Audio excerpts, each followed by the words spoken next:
Thanks. Good morning, everyone, and welcome to the Saturday Preschool of 2000 Black Liberation. Today, we're going to have an important discussion on Du Bois as the indispensable revolutionary for this time. But before we get to that, I wanted to announce a few events that we have lined up. First, we have a screening of the Peaceful Produced documentary on James Baldwin. And that's going to be screened at Lotus at the campus of Penn on this coming Monday, March the 31st. And it's an open screening, and a discussion will follow, so everyone who's able to come should come. And so that's this Monday, and after that, this Saturday, we're going to have an event in Chicago, which is going to be a public discussion on the 90th anniversary of Black Reconstruction. And Doc is going to give a public lecture at the Chicago Public Library, the B branch of the public library. That's this Saturday, and the Monday after, that's April 7th, we're going to have a screening of this documentary on Martin Luther King called King in the Wilderness. It's going to be screened at the Lucien Blackwell Library at 4:30 p.m. on Monday evening. And this screening is going to be the beginning of the next iteration of a reading group that we are going to do at the Lucien Blackwell Library studying King, which is going to start the day after on Tuesday. So I just wanted to make those announcements for everyone. And yeah, now we can get to the discussion on the voice. And I'll pass it to Doc to start us off. Thank you very much, Sambarto, and it's good to be here. See so many smiling faces.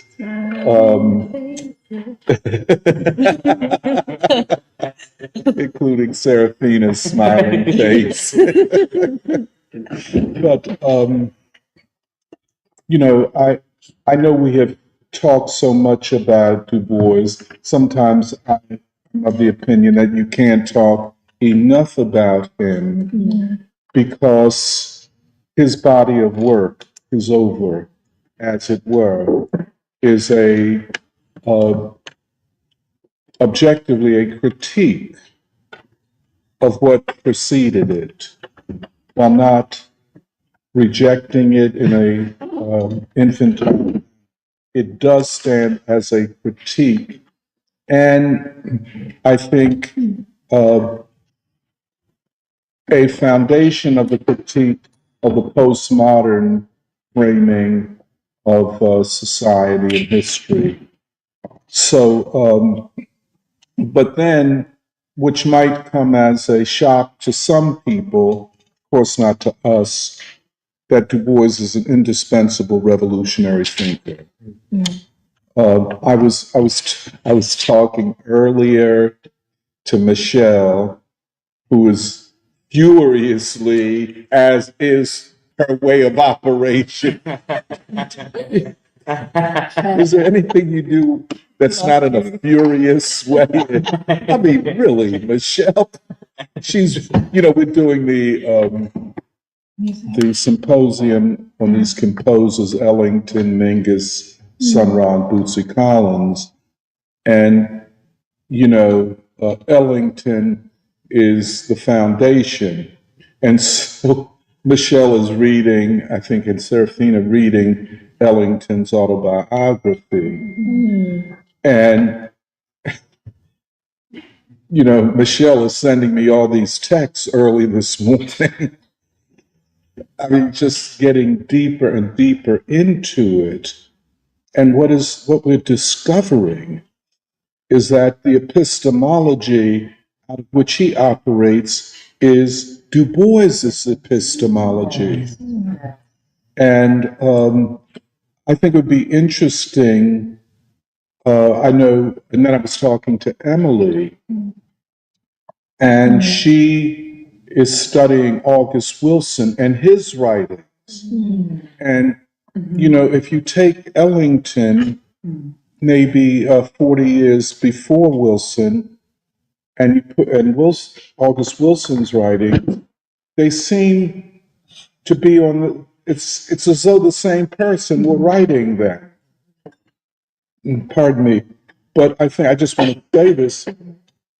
Ellington saw his work as part of the elevation of the Black working class. And he says it, that I was talking about working people, and so it falls within what we have been calling the Black proletariat imaginary. And the same with Wilson, August Wilson.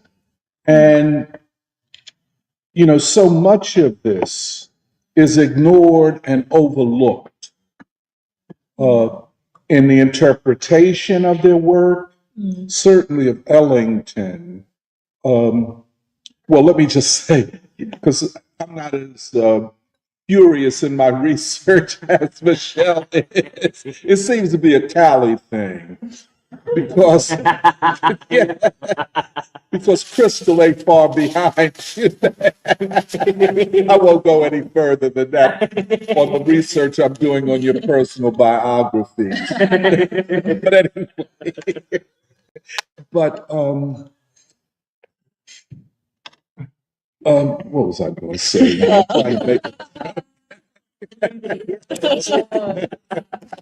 But I think our idea that certainly at the beginning of the 20th century, an epistemological, ideological conflict emerges where the white world epistemologically is going in one direction and the Black and colored worlds take another one. That at the center of this separation is Du Bois. And Nunditha, I think, has it absolutely right in her essay on colored modernity, that there is a way to default to the African American struggle to explain the world, or to explain philosophically what the colored world needs, if it is to completely identify its historic and revolutionary mission. This is something, and I know for Michelle and for Emily, I know for myself, I guess for all of us as we speak and talk to each other, that this is overwhelming. It leaves one speechless because of the magnitude of the distortion and the absence of any recognition of this. Although, it's very ironic, although the liberal establishment proceeds as though, oh, we already knew that. Oh, really? And then oh, yes, this is what I wanted to say. I've been up all night and day researching Ellington and his music and trying to get a sense of what he thought of what he was doing. And, he is not always open. He appears publicly and on stage to be just, a very proper, very, how would you put it, sophisticated maestro. You know what I'm saying? And he was a maestro. But I know that behind that public veil, there was anger, there was resentment. And then I listened a lot to his orchestra. 16 pieces. So, 16 pieces. Only 16 pieces. It's not like, one of these grand orchestras that would play Mahler's symphonies, 100-piece orchestra. And half the people in there could barely play the instruments that they were playing, but but anyway, it looked good. And they were all men, but these men were from the South.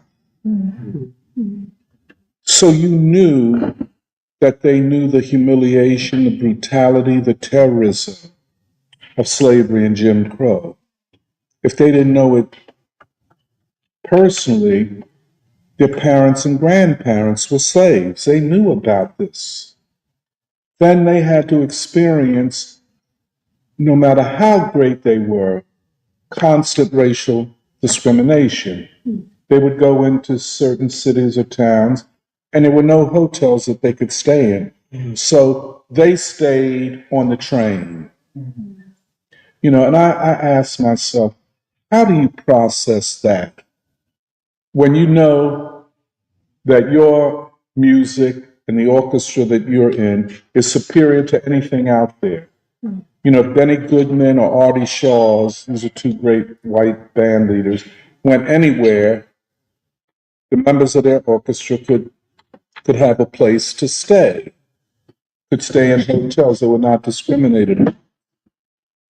But Ellington's orchestra, including Ellington, could not stay in a hotel, could not eat in a restaurant, could not go to a bathroom.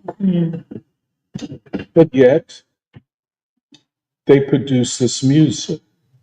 And I am arguing that they not only, they not only bought in to Ellington's music, but to Ellington's epistemology. That these, there's stories and biographies of Ellington's orchestra. It's one thing to see them publicly performing, but then they were people with personal lives. There were people who were bipolar.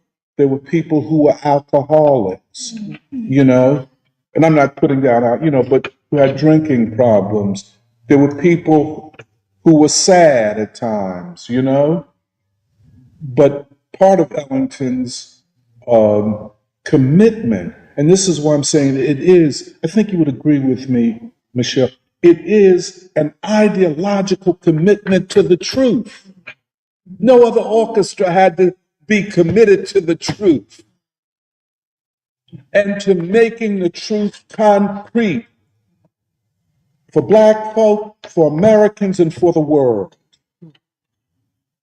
I mean, when you think, and then I'm comparing him to Mahler. I think he was born about 30 some years or 40 years after Mahler. Mahler is this Viennese conductor, composer, who was the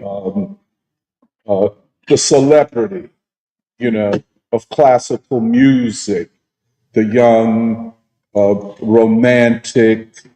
When I say romantic, I'm not talking about romantic love, romanticizing the world. He was interested in nature, in the more beautiful things, quote unquote, that, you know what I'm saying, not a care in the world, as it were. And here you have Ellington, a 16-piece orchestra. He always had a 16-piece orchestra. And the interesting thing is that Ellington was composing, of course, for the broader public, but for each musician in his band. Every voice was dignified in his band. And therefore, every player had to be heard. And, I was just looking at some of it. Sometimes it would be the individual soloists, and they're all virtuosic. And they didn't go to universities. They didn't go to Juilliard or any. They were not taught. They learned, and they were playing. It's like the great organic artist who paints or sculpts because he wishes to, or she wishes to know the truth. And that's what that's the bar that Ellington set. And oh, by the way, and so you'd have like Johnny Hodges, a great alto player, but then but then they would have, I think, like in concerto types of performances, where it's a small group playing in the midst of a larger orchestra. So sometimes he would have four players, you know, but then there would be individuals, and it was this sense that each of the members of the orchestra had something valuable to say in the search for the truth of the American social system. And I was asking myself, how is it possible? These people were not paid big sums, and then they're humiliated all the time. It's understandable how people would have different emotional, psychological problems. I can imagine the deep anger that they felt at the circumstances they were forced to live under and play under. And a lot of times, when you have that anger, you can take it out on those closest to you. That's true. The type of arguments, the type of disputes, and how Ellington had, I guess, constantly remind them of what their purpose was. And so it is this life work, this epistemology, this commitment that separates them from the white world in America or Europe. It was all the celebration of whiteness, celebration of Europe. The truth didn't matter. But for Ellington, like he said, they asked him, well, you play for your people. And he said, well, my people, who are my people? Remember that? He said, my people are all people. My people are all people. If you ask Beethoven, he would say, my people are Germans or Prussians. If you ask Mahler, he would say, my people are Austrian. If you asked, for example, the great popular composers in the United States, white ones, even Bernstein, he would say, my people are Americans. But Ellington said, my people are all people. And that, to me, is not to be taken lightly, because it is a reflection of a different epistemology. And I think as we study this, Wilson, Ellington,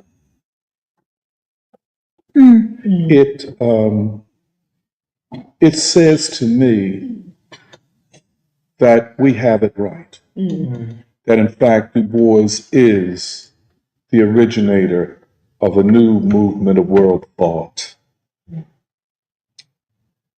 And it's almost like Gandhi saying to the Thurmans, it is through the Negro people that my ideas will be known to the world.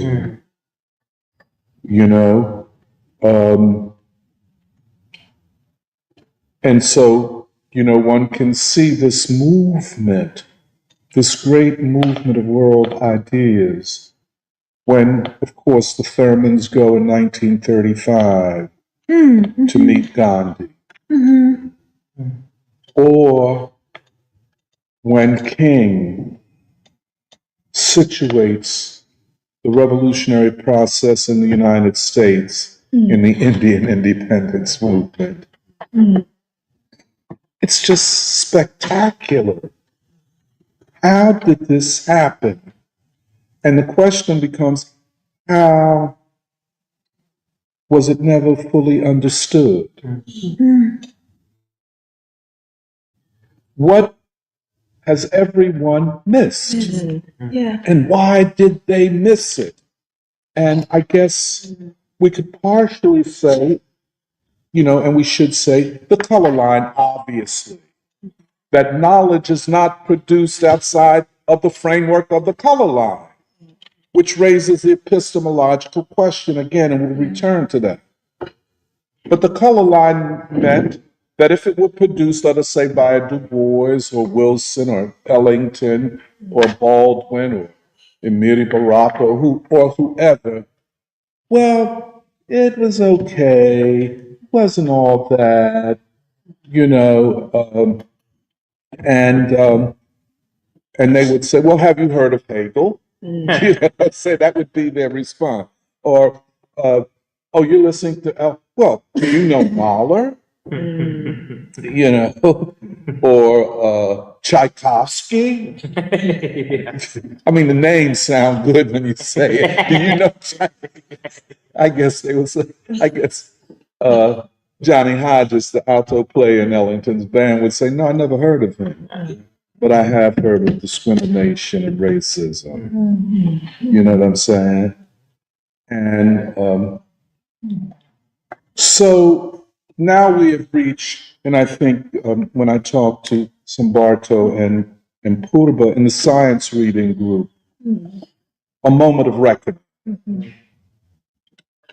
where, in the science reading group, we're dealing with the collapse of string theory. And, I guess for us, it's like us, being in church singing "Oh Happy Day." It's such a beautiful thing to see the white man have to admit that he failed. And that's what it was. I mean, a lot of people say, "Oh, Tony, why you got to bring race into it?" Well, nobody here, I guess white people would say that. It's not a racial thing. Well, what makes you think it's not a race? It's not for you. But let me tell you what. Leonard Susskind, a man who was at the top of the pyramid of theoretical physics, unchallenged, he made and unmade people's careers. That's why, when people tell me about Trump is threatening free speech at universities, I said, what makes you think there was free speech to begin with? I mean, anybody that's been around them knows that there's very little free speech, a lot of indoctrination. But Susskind, he broke people. He destroyed careers. He destroyed graduate students. That's why most graduate students in physics fled from theoretical physics. And I get this from Sambarto and I think Raju and Nanditha and Purba. They said, look, we knew not to go there. If we went there, we have to be acolytes of those who are putting forward string theory. Now, for people that don't know, let's the string theorist and Susskind in the vanguard said that we are on the cusp, that is them, are on the cusp of discovering a theory of everything. These are not my words, that's it. A theory of everything. It's almost like the people who these days advance AI, that we will become God. They were literally saying that. A unifying theory of the whole natural world, including the cosmos, the universe, and black holes. That's another issue. Yeah. I mean, how could you say how could you make these claims So then, as we were talking in the science group, to understand string theory and its collapse, we had to deal with the sociology of scientific knowledge and even the psychology of the people who were making these claims. And of course, what is the role of whiteness and white identity, a la Baldwin's interrogation of it in this whole thing?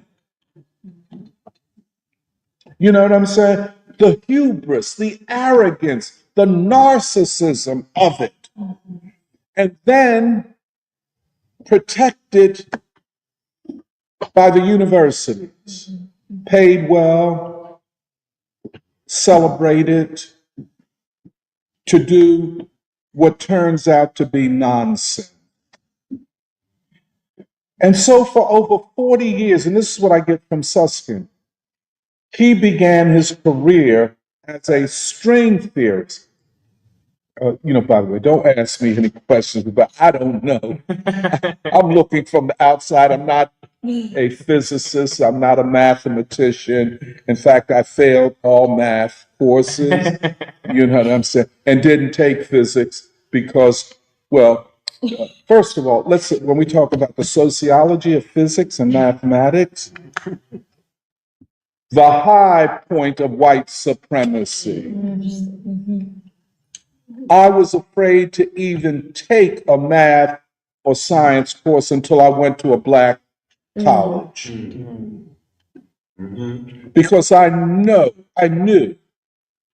that if I took such a course under white people, I would fail. And they would let me know you didn't belong here in the first place. So only when I got to Lincoln University did I say I could do this, I could take these courses, because I was interested in it.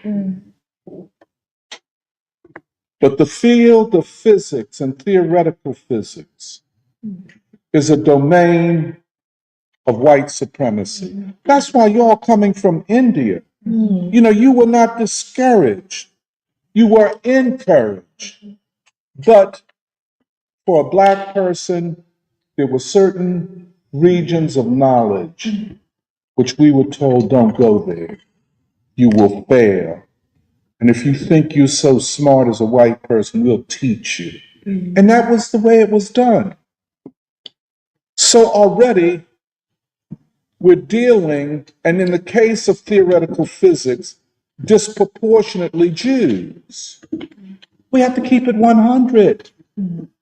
And disproportionately Zionist. Okay. So when we deal with the sociology and the psychology of all of this, which to me is as important as the epistemology, because I think the sociology and psychology were configured, were configured to meet certain personal and sociological, and by the way, civilizational imperatives. So we step back and ask the question, is string theory, which is this theory of everything in the universe, and if it is proven to be true, then white people are gods. Yeah, really. We are God. Just like with AI. AI will make us God. Okay? And the rest of you all, as Biggie Smalls said, have no option but to bow down. Or as the JBM, the Junior Black Mafia said, either get down or lay down. So the whole world would have to lay down. Well, okay, but anyway. But that's the way they were thinking about this. And Susskind, he is considered one of the fathers of string theory. For 40 some years, he made careers, he destroyed careers, but Susskind remained on top. And this is what theoretical physics is. Okay? But it comes out, and we talked about this. The white world did have a choice. And the choice, I think, just to give it a historic periodization, the choice that could have been made came with Einstein and the theory of relativity. It was possible to take another route. Now, whether that would have led to physics adopting an epistemology closer to Du Bois, we don't know. Yeah. But if you take that period, let us say 1903, 1905, to 1925, when you had this meeting they call the Copenhagen meeting over quantum mechanics. Quantum mechanics had to do with we call it particle physics. Particles that are smaller than the atom and operate on, I put quotes here now because that we have to get to but quotes, operate on different principles and different laws than what they call the standard model, Newton and Einstein, let us say. That problem has not been resolved. Sometimes they call it the problem of quantum gravity. And, and see, I'll be very honest with you. You talk, Jerry, I know you and Nuri study postmodernism and the uses of language and the centrality of language. This whole process of naming something in the absence of knowing something. In other words, if I name it, I know it. That's a claim. If I so in commercial life, branding. I mean, who said that Jay-Z is a great genius? The branding operation, or whatever. I won't get into that too much. But so they have all kinds of names. And sometimes the names change. So this idea of quantum gravity. But let me get to my point. They saw this problem as a problem not of philosophy and epistemology, but a problem to be solved by mathematics using traditional epistemologies. Right. Big mistake, as it turns out, that the problem of quantum mechanics, which might not have a solution, by the way. Everything does not have a solution. Every problem that confronts knowledge does not have a solution. Sometimes you have to live with unresolved issues. And sometimes even that you have to then consider the epistemology. Don't kick that to, in other words, the way of knowing. Don't kick that or kick that can down the road and say, no, we're going to shift the terms of the investigation from philosophy and epistemology to mathematics. Well, a concrete problem, which you see no concrete solution to, so you go to more abstraction. You, rather than concretely address or to consider your epistemology, you say, I will turn to the abstract, more abstract, the abstract universal. and I will solve a concrete problem with an abstract solution.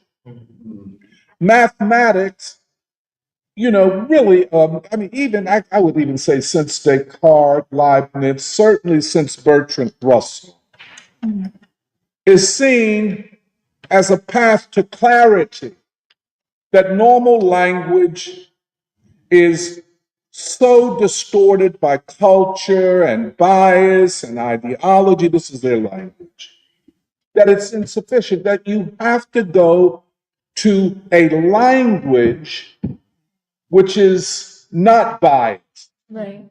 You know? And so here is the big problem, just to go, the question of the rational versus the logical.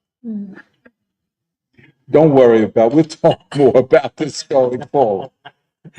But they were getting certain things confused. And this is why, when I talk to some Bartow and Foucault, this is why it is so a time of celebration to see these guys brought down, because they were making mistakes all the time. But because they are protected by these powerful institutions of universities and grants and the federal government giving money, and they're living soft and all of that, they were blind to the contradictions in their own system. Mathematics, at its best, is a system of logic, not a system of reasoning.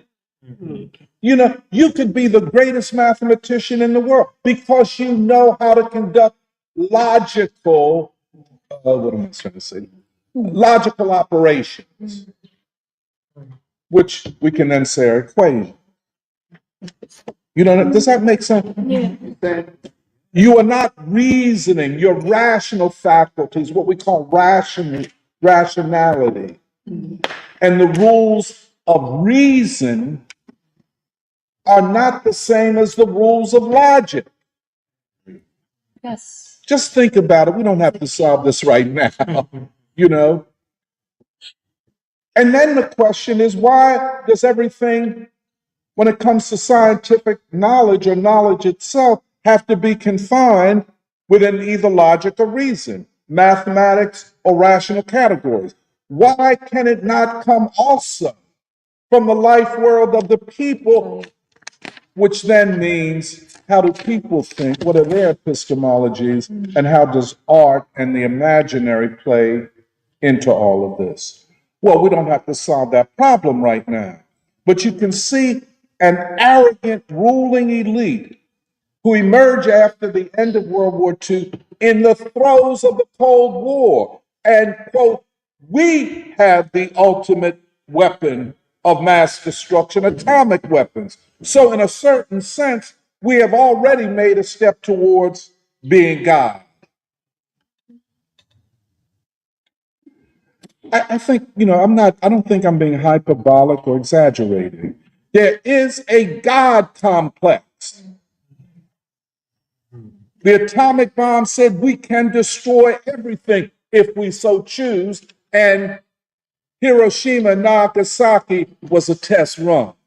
And they were saying throughout the Cold War, don't F with us because we'll blow it all up. They said it like this. I'm not exaggerating.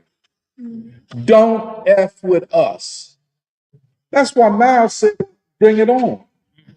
He said, even after it's all over, given the size of our population, we'll still have 2 million left, and we'll rebuild the world. That's Mao Zedong. Mao was he had a lot of gangster in it. Gangster confront gangster. Game recognize game.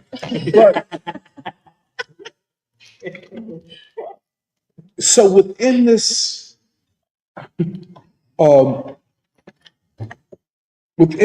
European world, where we have the technology, where we have the economics, where we have everything to rule humanity, a Susskind could emerge.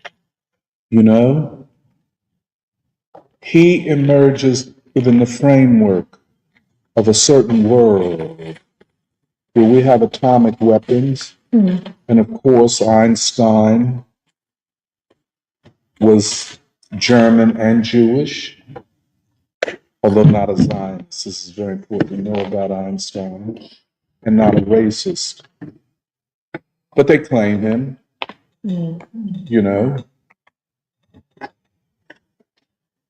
So here, let me just say it like this.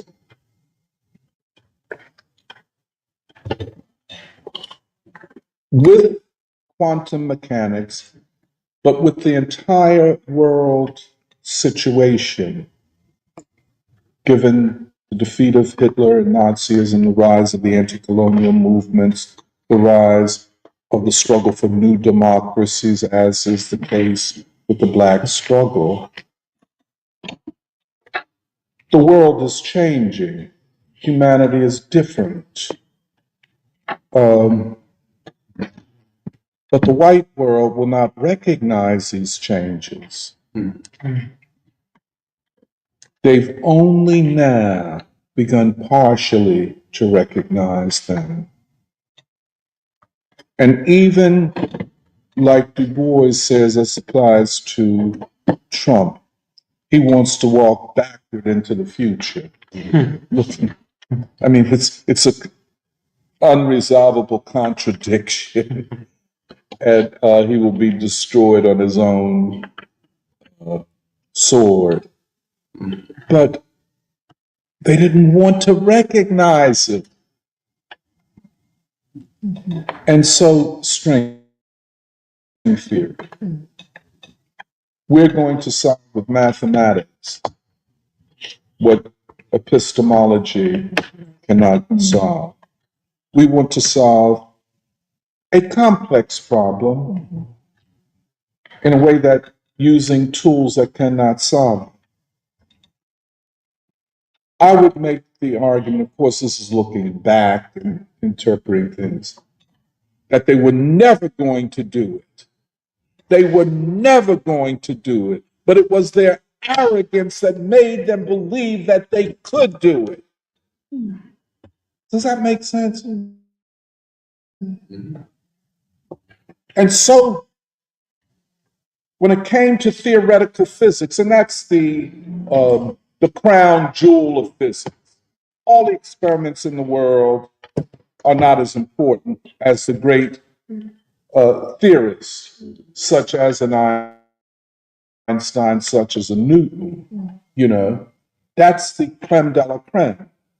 And then physical theory combined with the most advanced mathematics. Oh God, man! You know, like they say, how you like me now? Oh, I mean, I cannot convey to you the arrogance and narcissism that could drive this, and thus the collapse. And I'm looking at Susskind, you know, a defeated man, a beaten dog. You ever see a dog that's been beaten? Well, I haven't either. I just saw it on television. It's a documentary. You know, he's like a beaten dog, you know. And he announced that string theory does not explain the world. That what it said it was going to do, it could never do. He said, yeah, if we did anything, we made some advances in mathematics, in particular in geometry, which I'm kind of interested in, new geometries. But, you know, So after 40 years, you did something in geometry, space. And by the way, that's where they were going, to new spatial dimensions, which were abstractions and fictions, but fictions to bring some consistency to their mathematical equations. So they would say, well, time is a constant, but now we're going to add 7, 10, 11, and how many other dimensions of space. Space and time are two fundamental categories of physics and, pardon me, philosophy, rationalist philosophy. Time is given, but space you can expand. And hence, they kept doing the same thing over and over and over again. Just add new dimensions of space. But don't change anything. So it became a self-fulfilling prophecy. Oh, I'm working on it. We're going, like a cat. You say, well, look, man, when you gonna get my pipes right in my house? I'm still not. I ain't got no serious flow of water on my third floor. I'm working. Don't worry about it. We're gonna get it straight. Give me a little more time. And that's what they were doing for 40 years. Give me more time. I'm almost there. And I'm not exaggerating. And I poured. And then the moment of reckoning came. This is less than a year ago now, where he had to admit what we're doing has no relationship to either particle physics or reality in general. And so Susskind, angry at the world, bitter, I have been betrayed. Well, hold it, money, you started this. Ain't nobody betrayed you. I now call upon the youth. Yes. They should do. Well, you done decimated them. You ruined their career. Now, y'all got to do what I couldn't do. But okay, okay, you get the picture. A no good scumbag was brought down, and that's all. And if you look at his interview, I'll tell you. And I don't know. Maybe it's that I don't know enough physics. I don't know enough about black holes and gravity and all of that. Granted, I don't. But hometown, can't you make yourself a little more clear what you're trying to say? Mm-hmm. The guy, I guess everybody's experience is taking a course in physics or mathematics, where the professor can't teach worth nothing, and you supposed to figure out what he's saying, because he's so brilliant that he can't relate to the ordinary person. You ever run into them? Yep. Well, they run most departments of mathematics. Oh, I'm so brilliant that I can't relate to people like you. And you too dumb to relate to me. And only people who, abandon life at 18 years old, can dig where I'm coming from. And then on top of that, you have to lick my boots. You know what I'm saying? All of these. So Susskind is that way. Even his examples don't make no sense. Just check him out. Just go on you. And he's just, drolling on and it's not clear because he's not clear. It was never supposed to be. They wanted to achieve something in math rather than to achieve something in life, in reality. Okay? They wanted an abstract mathematical equation that would explain subatomic particles. You see what I'm saying? Now, okay, let me just stop with those guys. But then there was Du Bois. And I was going to read some parts from Dusk of Dawn. And I would highly recommend the chapter on science and empire. Because, and he says it in such a modest and humble way. It's not him speaking, and by the time he writes this book, he's about 70 years old. He had done enough, he had written enough where he could have beat his chest. Well, I'm Du Bois, I know. He doesn't write like that because he doesn't think like that. He kind of talks about the attempt to scientifically, now this word has to be modified because the way he's thinking is not the way, quote, science is thinking. But he said black people should be studied. He said to study black people is to understand the American people. And to understand the American people takes us some distance to resolving what he called the problem of the 20th century, which is the problem of modernity. And he uses the metaphor of the color line, the separation of humanity along racial lines, which was the justification for European white supremacy and colonialism. Okay?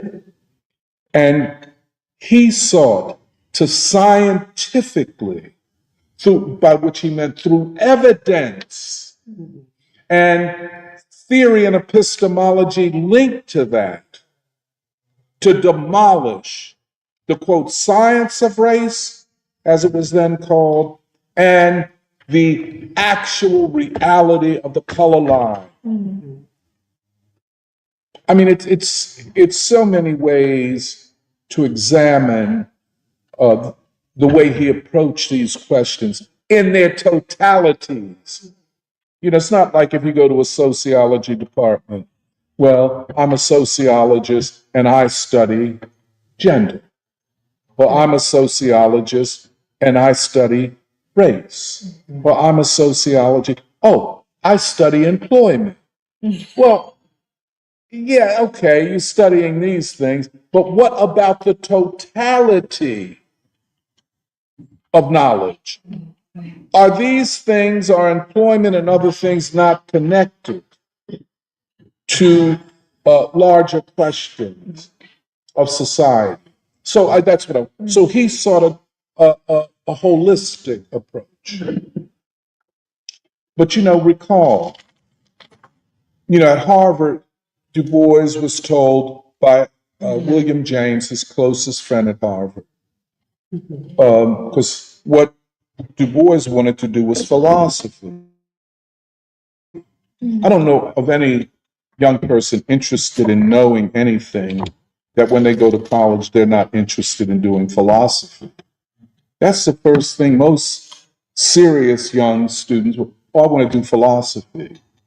Because philosophy seems to be that area, that region of knowledge where the big questions are thought through and debated, different than, you know, history or sociology of that time. So Du Bois was told, well, you can't make a living off of that. And he said, well, I would combine philosophy and history to produce sociology. Now, what I take from that formulating of things is when he said philosophy. And this I took and take to mean that he would critically examine epistemologies which upheld race, science, and eugenics. You see what I'm saying? Mm-hmm. Well, there was a lot of talk of race in the European and white world, United States. So the question is, what were the epistemologies driving? So already, as a graduate student at Harvard, I think that Du Bois was understanding epistemology, okay, and its centrality. Just again, contrast. Unlike Leonard Susskind, oh, that's not important. All we need is mathematical equation. Du Bois understood that for sociology to be scientific, there had to be a critical reworking of its epistemology. That is why, by the beginning of the 20th century, for reasons we've already discussed over and over again, Du Bois is the originary figure in a New World movement of thought. The historical foundations of it are the end of chattel slavery and the liberation of 4 million workers. Hugely important. Du Bois would say it over and over again. He said, what is celebrated as the workers' struggle or the workers' emancipation in Europe is nothing compared to the emancipation of 4 million workers or slaves. This, and still this is not recognized. You listen to radical historians, even Bernie Sanders and AOC, they're going around, oh, we're going to talk to the workers. Well, I think it's too late. Oh, they left you because you sold out. So all that, come on, man. But anyway, or, radical and Marxist historians, they did not see what was right in front of them. Not the strike of Irish workers in New York in 1845. You can always find some date, some event that put white people at the center of everything. Check it out. Oh yeah, we, in the strike of the garment workers and all that bullshit. Yeah, okay, I'm down. But how many times you will tell me the same thing over and over again? What about the liberation of 4 million workers called slaves? Right. And the possibility that represented for a new people's democracy in the United States and the fulfillment of the Second American Revolution. Oh, well, Emily and I, this is just an example. Emily and I met with a young man the other day, name will not be mentioned. And, you get all these new communist organizations, everybody's a communist now. And I always say, everybody's a communist now because you don't have a price to pay. Y'all wasn't rushing to be communists back when you could get locked up or lose your job and shit. Not that I know these people.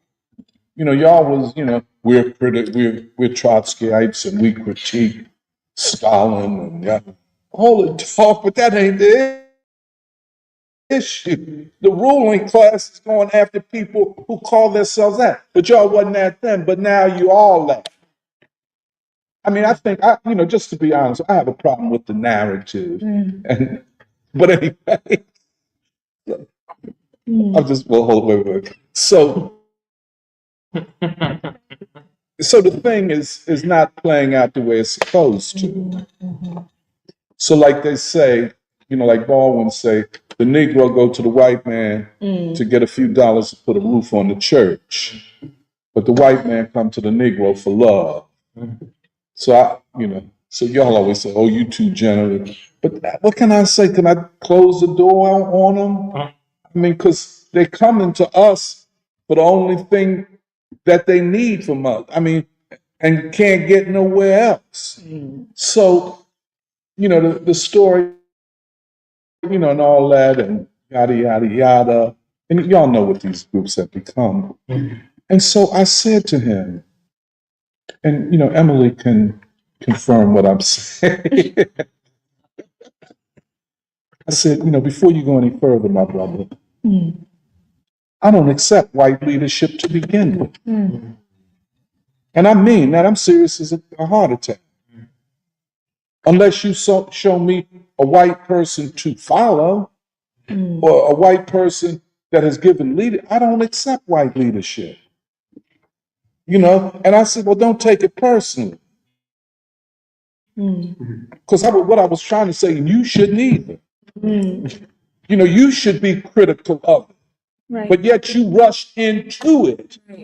Right. And I said, look, the question is not what they did. You need to check yourself. There's something going on with you. Right. That you could accept all white leadership and then try to bring me into that. I said, let me reintroduce myself. I don't accept white leadership. No, by the way, and I don't. I can't. Now, I might have to go through a epistemic thing and where I can't. I really can't. Because it has more than not failed. It has more than not failed. And too often, it is an attempt to replace the historic role of the African American people with a white discourse. Now, don't believe, check. It always defaults back to whiteness. So I had to say, I didn't mean to be offended. Don't accept it. And I could have talked about Susskind and string theory as a failure of white leadership. Now, okay, I'm going to get to the end.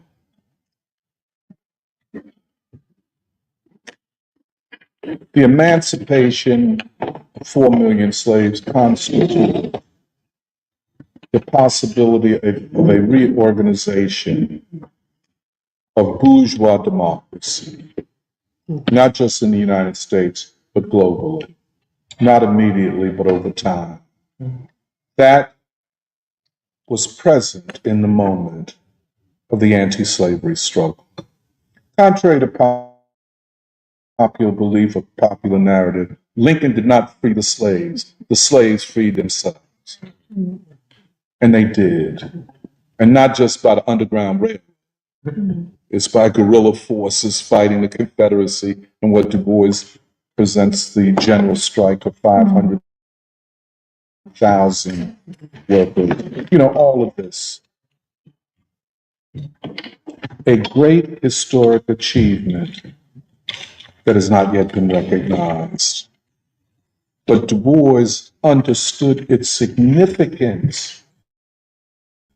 And we can work through this a little more. And in the process, rethought epistemology, what is meant by a social science. By the way, and this is one of his great achievements, never recognized. He said, all of you all claiming to do sociology and race studies are using biology as the example. You know what I'm saying? So your biological analogy, which we call positivism, using natural science methods to explain social reality. He said he said that early on in the 1890s. You cannot study human beings or race using a biological analogy. What you end up with is a bunch of empty phrases and language. And he had an example of a cat named Spencer, wrote 10 volumes. They'd love to do volumes on you, drop volumes. You say, man, God damn. You can't write to start out with. Your prose is all messed up. And then I got to read 10 volumes for you to tell me what I knew from the beginning, that you don't accept black people as equals. Hey, man, that's what, look, I hate this. They will drop volumes on you. That's part of their thing. I've written 25 volumes. Like the Gap band said, you dropped the bomb on me, man. But, okay, that's the joke part. But he said, look, you've written all of this. Spencer, what do you call it? That shit. I forget the title. But he said what was expected of him to say. That imperialism, colonialism, and white supremacy reflected the natural order of human reality. Okay. Du Bois said, that ain't science, and it wasn't. And so he said, I sought to put science into sociology.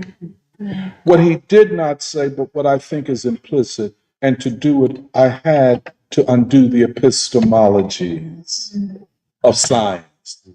See, it's not for nothing that they went to a biological analogy, a natural science analog or method to explain social reality.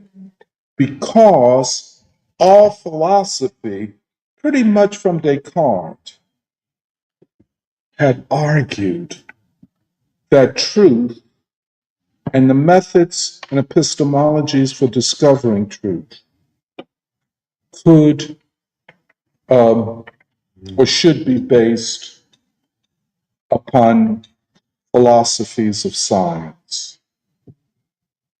That's Kant's project. That's Hegel's project. Now, there's nothing wrong with it in the natural sciences, but don't use that to leap over into the social sciences, and then you're going to tell me science shows that black people are inferior. And we were justified to enslave you and call you the N-word to add. You see what I'm saying? And then the lynch, you got what you deserve, don't fuck with us. But Du Bois said the opposite. And hence, for the first time, a science of freedom. Social science must be linked to the struggle for human freedom. Science is not an armchair, ivory tower thing. The scientist is morally obligated not just to seek the truth, but the truth as a method, an instrument of human liberation. That is the break.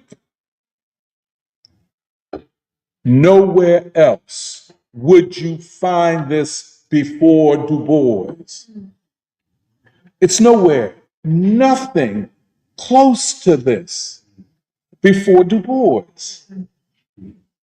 Hence, he is the originary thinker of a world movement. And everything that flows out of it, because then art changes.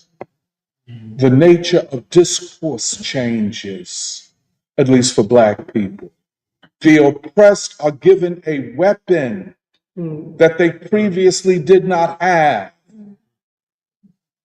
Even up till today, in the face of white supremacy, we who are anti-racist because of Du Bois have literally an upper hand, not just morally, but scientifically, philosophically. Okay? This is the Du Boisian achievement. Humanity owes him an unbelievable debt of gratitude. So when the United States government locked him up for standing against nuclear weapons, you have to ask the question, well, when did y'all do that before? Okay, you did it to Galileo, but then he bowed down. You know, they punkified. They said, man, if you don't renounce what you said, we're going to assassinate you. And they told him, you remember Socrates? Right. When he had to take the hemlock? We don't play. So then he bowed down. And so the boys said, I don't do that. I don't take a knee. And so they took him to jail. And, but his epistemology wouldn't allow him to do it any other way.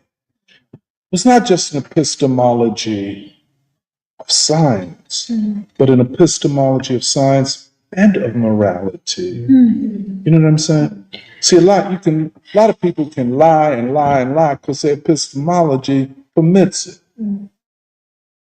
I hate to put it that way. A lot of people, and that's what white supremacy permits. It gives you an epistemology where lying is acceptable. Right. But then he said, that's what he was saying, that the scientist is not just a scientist, but an agent of moral truth. The scientist must stand, and Du Bois was an agnostic all of his life. The scientist occupies a position that religion associates with prophets. You know, once that responsibility is put on your shoulder, and for Du Bois, once I said I was a science seeker of truth, then I'm different than most other people. Everybody can't take this way. Hence, I have a responsibility to humanity. That's the way he rolled. Let me just end with Susskind. Like I said, he gave it up like a dying gangster. Dying gangster. And it's beautiful to see. I recommend, you know, you won't understand anything he's saying in the cat's interview. Huh? The interview. Yeah, I mean, you know, I know he's with one cat, that guy, you know, the Indian guy, yeah. Curtis. Kurt, yeah. Kurt, yeah. Are you sure he's not related to Curtis Mayfield? Maybe I like him. Yeah. Yeah, but he's interviewing him, and, you know, Susskind is, you know. Yeah. And then he was being interviewed by another cat. Gross. Yeah. But and this is the moment of reckoning. Where now I think we can be more, more aggressive, if you want to put it that way, in advancing our ideology and our epistemology. Right. Oh, can I just say one last thing? You know, I was interviewed Thursday by Wilma Leon. If you listen to it if you want. But he's my man. But he always want to interview me in the most narrow silence. When he bring what's his name, Scott Ritter on, they go long form. They talk about everything, lottie dottie and everybody. But when I come on, you got to keep me control that bad man. I'm serious, man. So, but anyway, you know, I go on. Because everything is interconnected. And we all wrapped in a single garment of destiny. Let's work. So he wanted, you know, about the universities and Trump's attack upon the universities. And part of what I said, I said, I don't go along with Trump attacking students who are protesting. You know, I didn't say I hate, but I'm not down with that. I am down, however, with an attack upon elite universities who never upheld freedom of speech anytime for anybody except those who support empire. You know? And I said the universities after the collapse of the Soviet Union are more reactionary than they were under McCarthyism. You know, and I said their theories of critical race theory and queer theory and other outlandish notions that claim to explain society. I don't know that I said this, but are a retreat from the scientific and moral position held by Du Bois.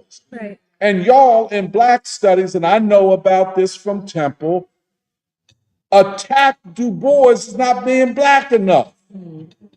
And y'all support neo-colonialism under the guise of Afrocentricity. But you are a neo-colonialist and maybe an agent of the deep state. I don't know. You seem to always make money, even for, but anyway. But what are we looking at?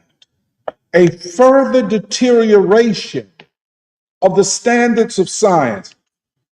And just like string theory is a theory of names and words, so is queer theory. And any person that is homosexual that thinks that queer theory is about them and you in the working class, somebody need to wake you up. That ain't got nothing to do with you as a homosexual, queer, anything else. You do better with Du Bois than with, what's her name? Judith Butler. So, okay, I'll end there.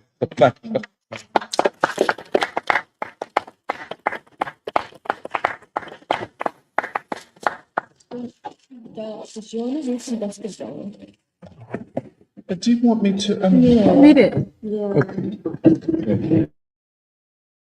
Since I just I have a lot of underlining here. Oh, by the way, you know Margaret Burroughs of the DuSable Museum in Chicago? Well, her husband's father, her husband was named Charlie Burroughs. Remember I told you about Charlie Burroughs? How he went over and fought in the Red Army during World War II?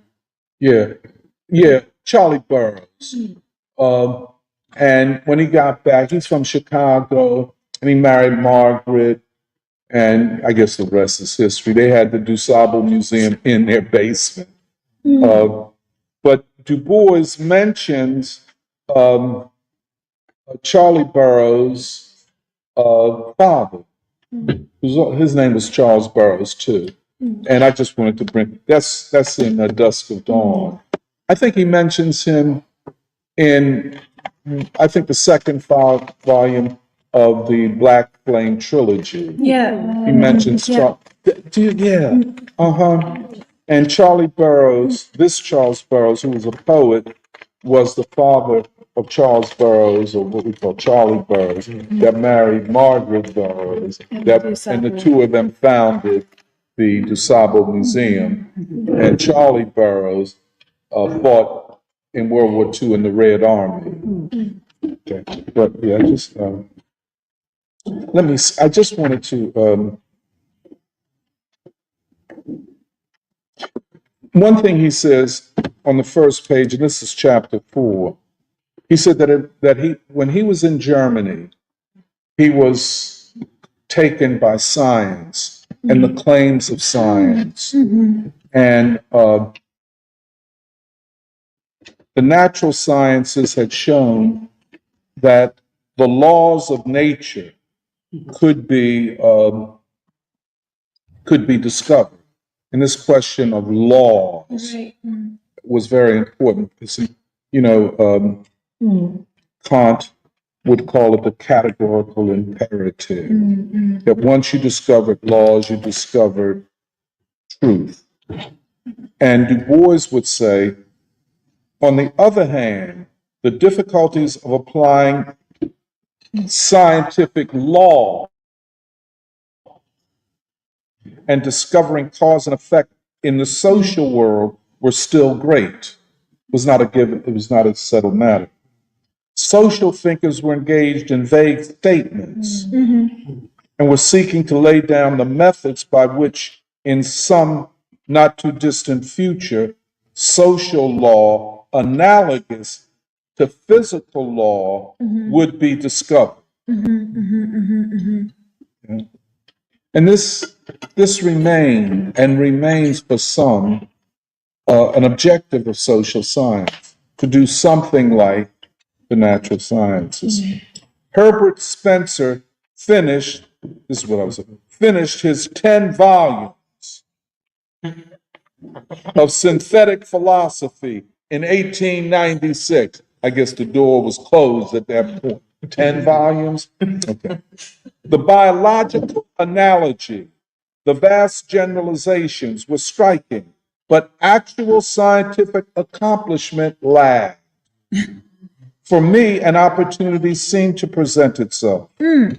I could not lull my mind to hypnosis by regarding a phrase like, quote, consciousness of kind, end quote, as a scientific law. Right. Does that make sense? Right. I mean, it didn't put me to sleep, in other words. Right. Your phraseology.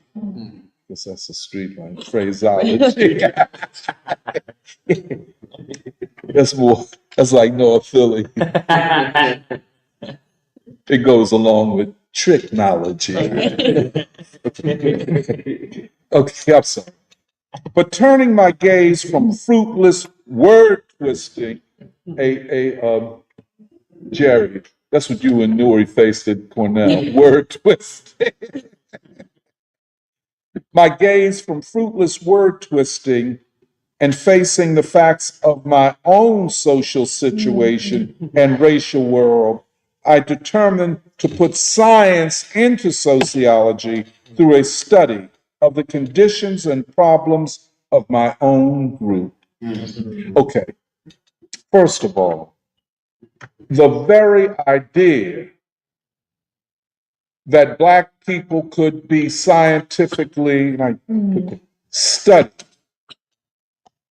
was, for the white world, at best, audacious. How dare you? We are studying your people like we study animals. Y'all are closer to apes than to what, and they said it. Y'all are more like the ape world than the human world. So you can't study y'all using human science. This is the 1890s. They were bold in putting forward their worldview. Du Bois said, I will study my own group, even though they are invisible to y'all. And in studying my own group, I will establish sociology as a science. Now, it's almost breathtaking, leaves one speechless. Then he goes on. This is another page. He goes through the history of the late 19th century of Europe celebrating European imperialism and colonialism. And then he says, all this might have been interpreted as history and politics. Mainly, I did so interpret it. But continually, he's talking about when he was in Germany, and he's only about 23 years old. Only places he had been was Barrington, Massachusetts, where he was born, Nashville, Tennessee, and Harvard. The world he did not know. So when he gets this fellowship to go study in Germany, all of this splendor of European monarchy and aristocracy and, horses riding down the street and people with big mustaches. That kind of impressed him as a young cat. And he says, and all this might have been interpreted as history and politics. Mainly, I did so interpret it, but continually I was forced to consider the economic aspects of world movements as they were developing at that time. And then he says, chiefly this was because the group in which I was interested were workers. I don't care whether it's Ellington or Du Bois, they always go back. My people are workers. We find this in Ellington. Earners of wages, owners of small bits of land, servants. The labor strikes interested and puzzled me. They were, for the most part, strikes of workers led by organizations to which Negroes were not admitted. There was the Great Steel Strike, the Railway Strike, actual and threatened, the Teamster Strike in Chicago, the long strike in Leadville, Colorado. Only in the coal strike were Negroes involved. But there was a difference. During my school days, strikes were regarded as futile and ill-advised struggles against economic laws. And when the government intervened, it was to cow the strikers as lawbreakers.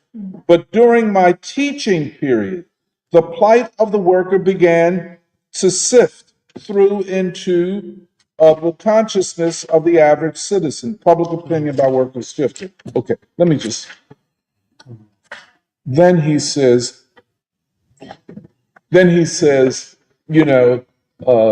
taken by the idea of universities and ivory towers as places where you could study, albeit for him, always in a black college. I don't think he ever taught at a white university, even when he was brought here to the University of Pennsylvania to do the study of the Seventh Ward, Philadelphia Negro. He was not allowed to live on Penn's campus or to teach in its racially segregated classrooms. And he, though he had a PhD, and I'm certain most of the professors at the University of Pennsylvania didn't need to have more than an undergraduate degree. And if they had a high school degree and had the right connections, they could be professors. But Du Bois, PhD from Harvard, dissertation as the first in the Harvard Historical series, is not given any credentials. I tried to isolate myself in the ivory tower of race, a beautiful way to put it, Black college. I wanted to explain the difficulties of race and the ways in which these difficulties cause political and economic troubles. It was this concentration of thought and action and effort that really, in the end, saved my scientific accuracy and search for truth. But first came a period of 3 years when I was casting about to find a way of applying science to the race problem. In these years, I was torn with excitement of quick-moving events. Lynching, for instance, was still a continuing horror in the United States at that time of my entrance upon a teaching career. It reached a climax in 1892 when 235 persons were publicly murdered. And in the 16 years of my teaching, nearly 2,000 persons were publicly killed by mobs, and not a single one of the murderers punished.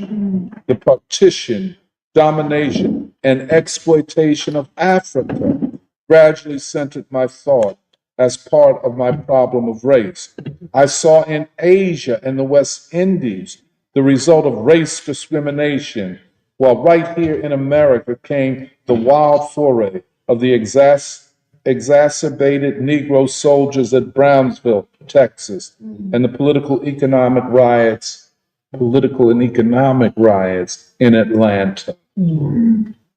One happening in America linked in my mind the race problem with the general economic development, and that was the speech of Booker T. Washington in Atlanta in 1895. I'm just going to go on. But the point that he wants to make is that the race question was not just a matter of ideas. It was linked to an economic order and the privileging of white workers over black workers. Then he goes on, I just want to read this part.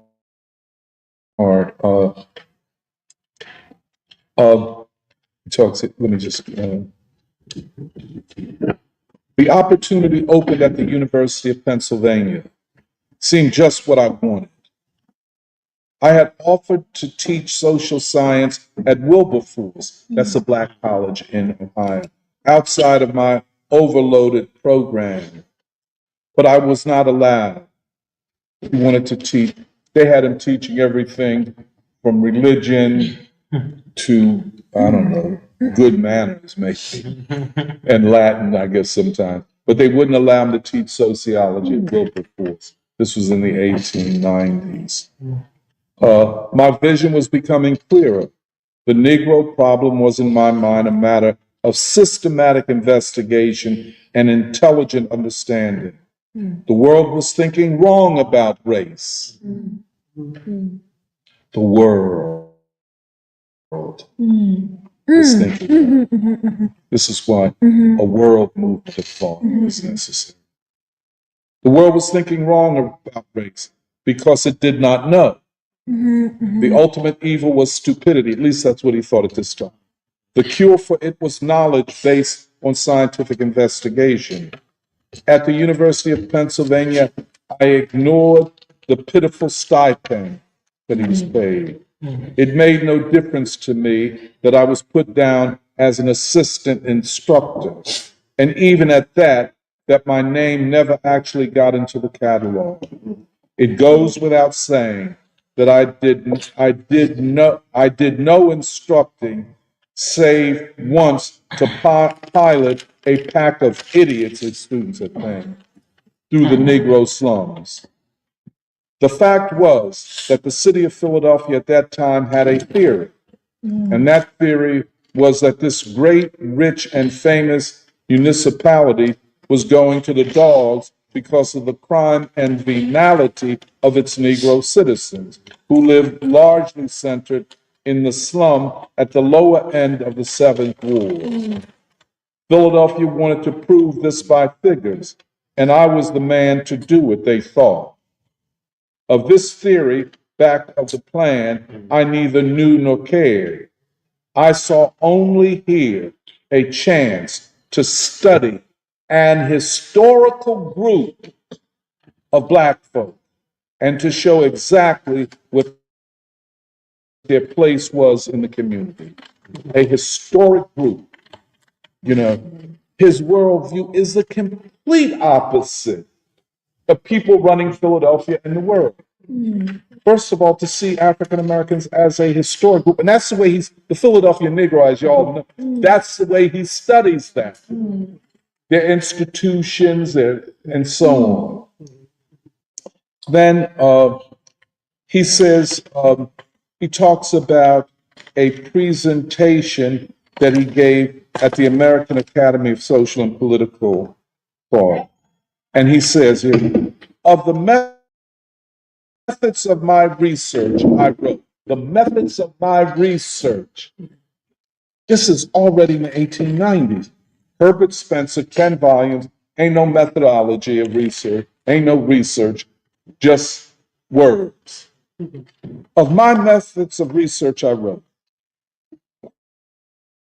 quote, the best available methods of sociological research are at present so liable to inaccuracies that the careful student discloses the result of individual research with diffidence. You know, his way of writing is high. He knows that they are liable to error from the seemingly ineradicable faults of the statistical methods. This is very important in sociology, you know, research methods. I mean, they will beat you to death if you go for a PhD in sociology, with methods and statistical analysis, as though the problem is solved if you got the right methods. Um, then he says, to even greater error from the methods of general observation. And above all, he must ever tremble lest some personal bias, some moral conviction, or some unconscious trend of thought due to previous training has to a degree distorted the picture in his view. That is the socialization, the means of the socialization of the researcher himself or herself. You know, convictions on all great matters of human interest, one must have to a greater or lesser degree, and they will enter to some extent into the most cold blooded scientific research as a disturbing factor. There's no way that you can escape your human community, how you were brought up, and this is why we talked about Susskind. Nevertheless, here are some social problems before us, demanding careful study. With all of these problems, here's something that has to be said. Questions awaiting satisfactory answers. We must study. We must investigate. We must attempt to solve. And the utmost that the world can demand is not lack of human interest and moral conviction, but rather the heart quality of fairness and an earnest desire for the truth, despite its possible unpleasantness. Just the very language, the moral conviction, the moral obligation, the moral standard. Then he would go on. He said, I insisted on the necessity of carefully studying these problems and said, quote, the American Negro deserves study for the great end of advancing the cause of science in general. No such opportunity to watch and measure the history and development of a great race of men. A great race of men.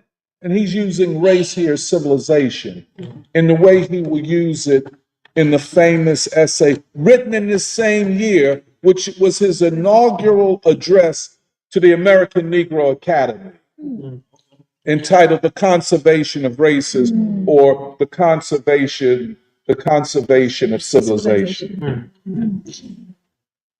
No such opportunity to watch and measure the history and development of a great race of men ever presented itself to the scholars of a modern nation.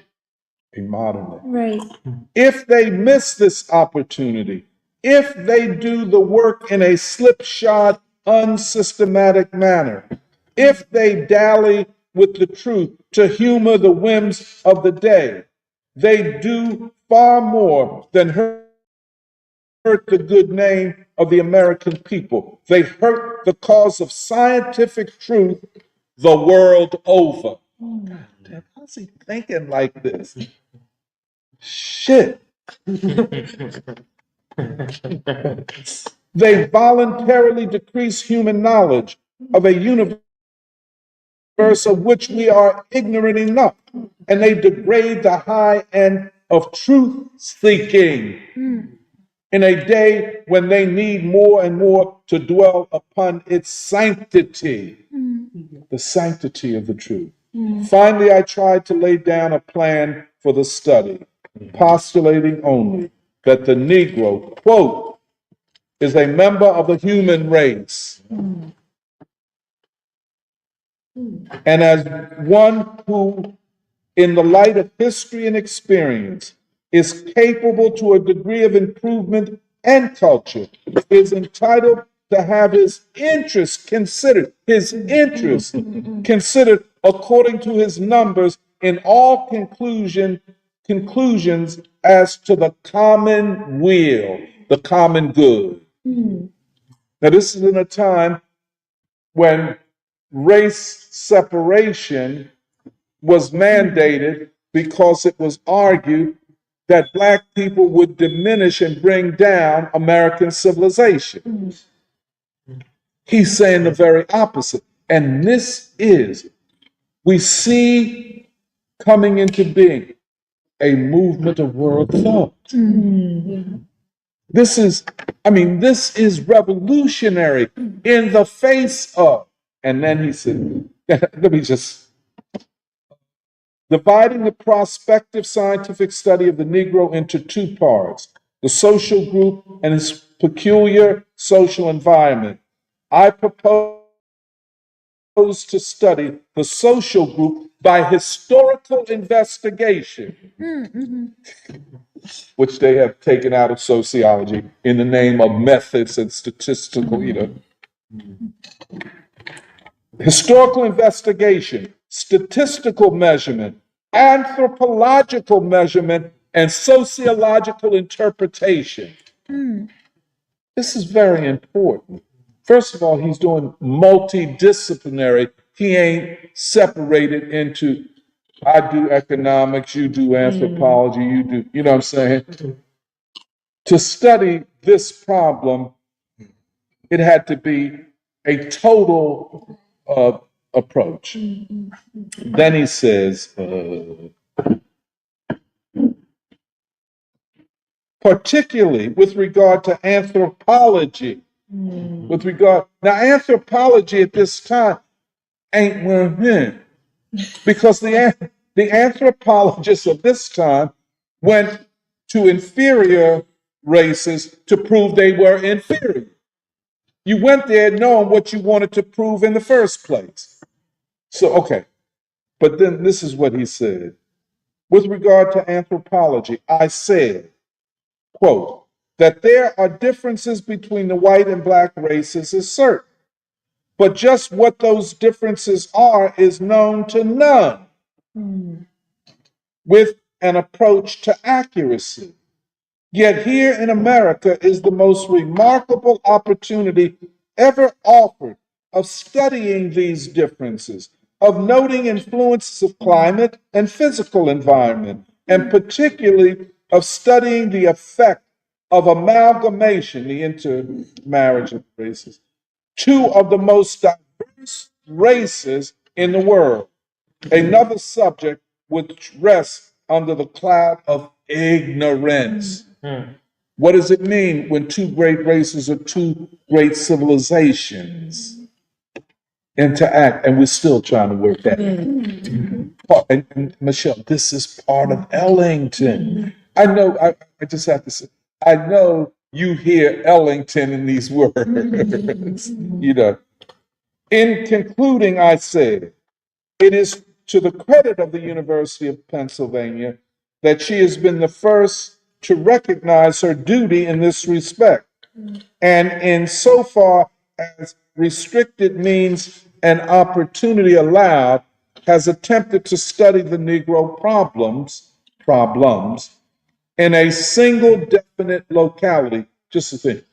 Du Bois would always say, the Negro people are not the problem. The Negro people have problems. Right. This work needs to be extended to other groups and carried out with larger system. And here it would seem is the opportunity of the Southern Negro College. We hear much of a higher Negro education, and yet all candid people know there does not exist today in the center of Negro population a single first-class, fully equipped institution devoted to the higher education of Negroes. I question whether we got it today. Not more than 3 Negro institutions in the South deserve the name of college at all. And yet, what is a Negro college but a vast college settlement for the study of a particular set of peculiarly baffling problems? And so he will go to Atlanta University and found, some say, the second or the first department of sociology in the nation, in his effort to transform Atlanta University into a research center. 1890s. This is what this cat is talking about. Okay. I was going to say something about African American studies, but now, and yet, what is a Negro combo? What more effective or suitable agency could be found in which to focus the scientific efforts of the great universities of the North and East than an institution situated in the very heart of these social problems and made the center of careful historical and statistical research? In other words, cooperating with like the University of Pennsylvania. Without doubt, the first effective step towards the solving of the Negro question will be the endowment of a Negro college, which is not merely a teaching body, but a center of sociological research in close connection and cooperation with Harvard, Columbia, Johns Hopkins, and the University of Pennsylvania. Finally, the necessity must again be emphasized of keeping clearly before students the object of all science, amid the turmoil and intense feeling that clouds the discussion of a burning social question. We live in a day when, in spite of the brilliant accomplishments of a remarkable century, there is current, much flippant criticism of scientific work. When the truth seeker is too often pictured as devoid of human sympathy and careless of human ideals, we are still prone, in spite of all our culture, to sneer at the heroism of the laboratory while we cheer the swagger of the street broil. At such times, true lovers of humanity, can only hold higher the pure ideals of science and continue to insist that if we would solve a problem, we must study it. And there is but one coward on earth, and that is the coward that dare not know. And then just can I just read it? It's really breathtaking. And frankly, you literally have to read these words aloud. Because I done read this a lot of times. I ain't never felt this way about him. Then he goes on, I had at this time already been approached by President Horace Bumstead of Atlanta University and asked to come there and take charge of the work in sociology and of the new conferences which they were inaugurating on the Negro problem. These studies that he led are published in 2 volumes called the Atlanta University Studies. With this program in mind, I eagerly accepted the invitation, although at the last moment there came a curious reminiscence of Wilberforce in a little hitch based on that old matter of extemporaneous public prayer. Okay, let me explain that. Du Bois, when he was teaching at Wilberforce, was an agnostic, and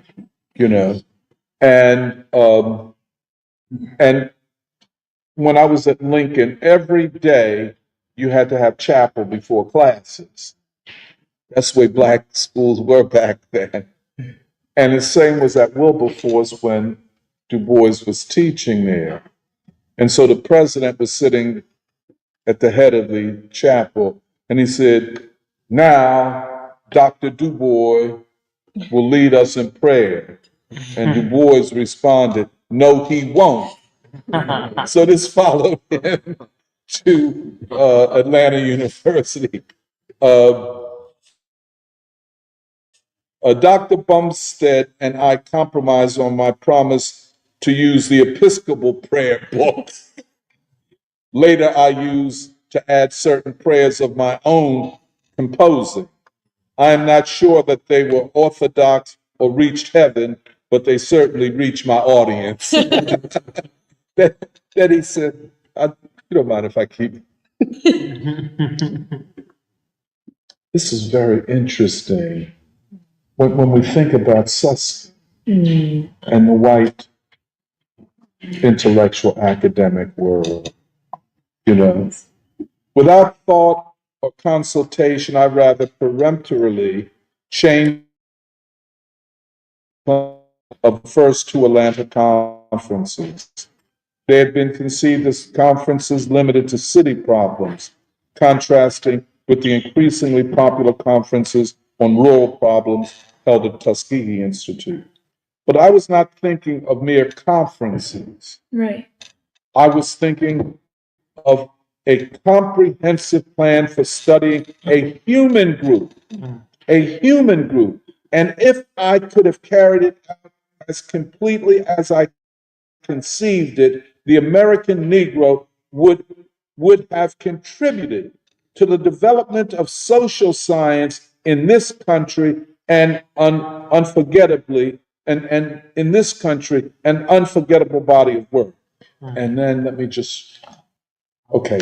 Actually, our reports, that is the Atlanta University studies, carried the statement of aims, quote, this study is a further carrying out of a plan of social study by means of recurring decennial, that is every 10 years, inquiries into the same general set of human problems. 10 years you study, like every year, black education, black agriculture, the black worker. 10. And then the next 10 years, you return and study them again. The object of these studies is primarily scientific, a careful search for truth. This is what is so important. And the reason compare it to string theorists, where there was, one cannot, this attitude, this sensibility, compared to the attitude and sensibility that prevails in departments of physics in the United States. The approach of a person like a Susskind, an arrogant blowhard,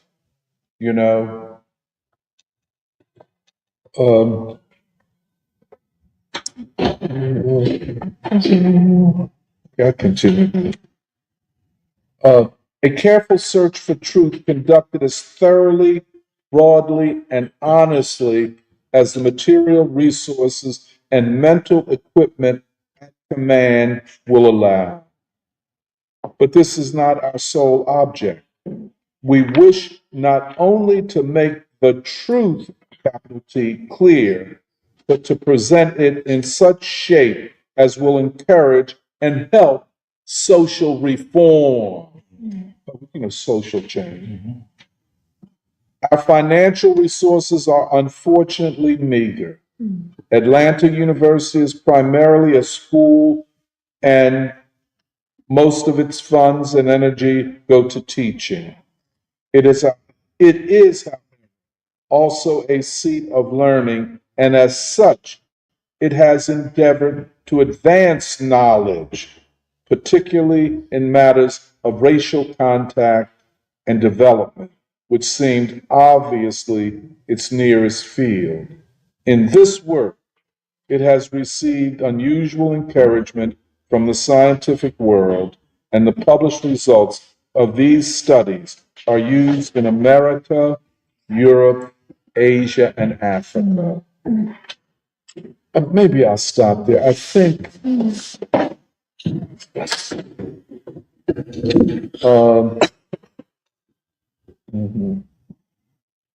okay, I'll stop there.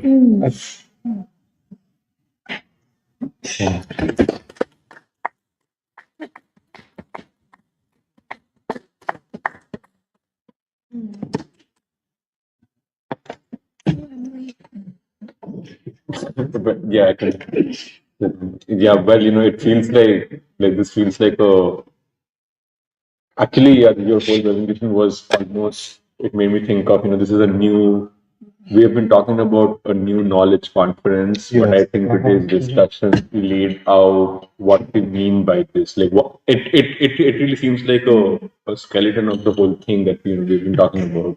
Because actually, I think it became clear to me also why we say, I mean, even the title of today's discussion when we started, as the world became indispensable revolutionary. I think it was not, I don't think it was very clear to me even before, your presentation. But you're saying that he's indispensable because he recenters knowledge. And I think we take it for granted now because, well, it's had a different. Can I just say, I don't mean to interrupt. See, I think, and one of the things, we have not really defined what we mean by epistemology. In its most narrow sense, among certain philosophers, it has always meant our methods or approaches to knowing, But then the other side of it is what, and in the social sciences, um, there was, this is what Du Bois was up against, and this is why he had to reconfigure epistemology. It was said that there's nothing significant or consequential to be known about Black people. Right. Isn't that something? So, if you want to study it, go to Negro college where they don't have any money, and you got, and do whatever you want, because we're not going to fund this study. Although he said that Harvard and Columbia, University of Pennsylvania, should partner with, based upon their own claims of seeking out. But that's what he had to expand the epistemology, he had to reconfigure epistemology. I'm sorry, I didn't. No. I mean, I was thinking because what you say as the epistemological conflict at the beginning of the 20th century, Yes. because there is, like, yes, Europe did talk about epistemology. It had its own, like this whole fight over epistemology with, all, like, I mean, we've been talking about the empiricist and rationalist and all of that stuff. But I think what Du Bois brings is to study the human being is to know how the human being thinks. And I think when we talk about epistemology, we're also talking about like our ways of knowing the world. This is why I mean, I don't know, this is a concrete understanding of, I mean, it feels more concrete to me than how I used to think about it, because what we're really talking about is not, how abstractly we approach knowledge or how do we know what the truth is and so on. We are trying to figure out how human beings think. And this is a project that was constantly, I mean, it was never studied by Europe. It was always attacked. It was always suppressed by white supremacy. And what Du Bois is restart, or he is starting for the first time in the world. That's why I appreciate what you're saying, this being a new world movement of thought, because this is not studied anywhere. This question of studying the human being to study how the human being thinks, and also I was thinking of what you're saying about the study of the black worker. Well, two things I was thinking of. Firstly, the idea of the dignity of work and the worker is a uniquely modern idea, and therefore we are thinking of Du Bois as a thinker of modernity. But also, the reason he studies the black worker is because the substance of of a new science that he's creating, the substance of that general theory, it has to come from the particular. And he's studying the particular work. He's studying he's studying the Negro people.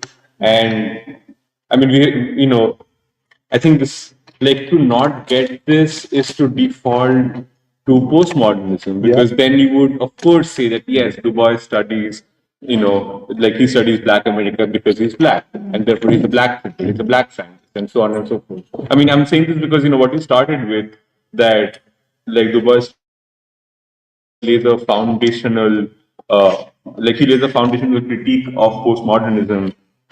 I think it makes clear why we have to study Du Bois, like to understand Du Bois fully.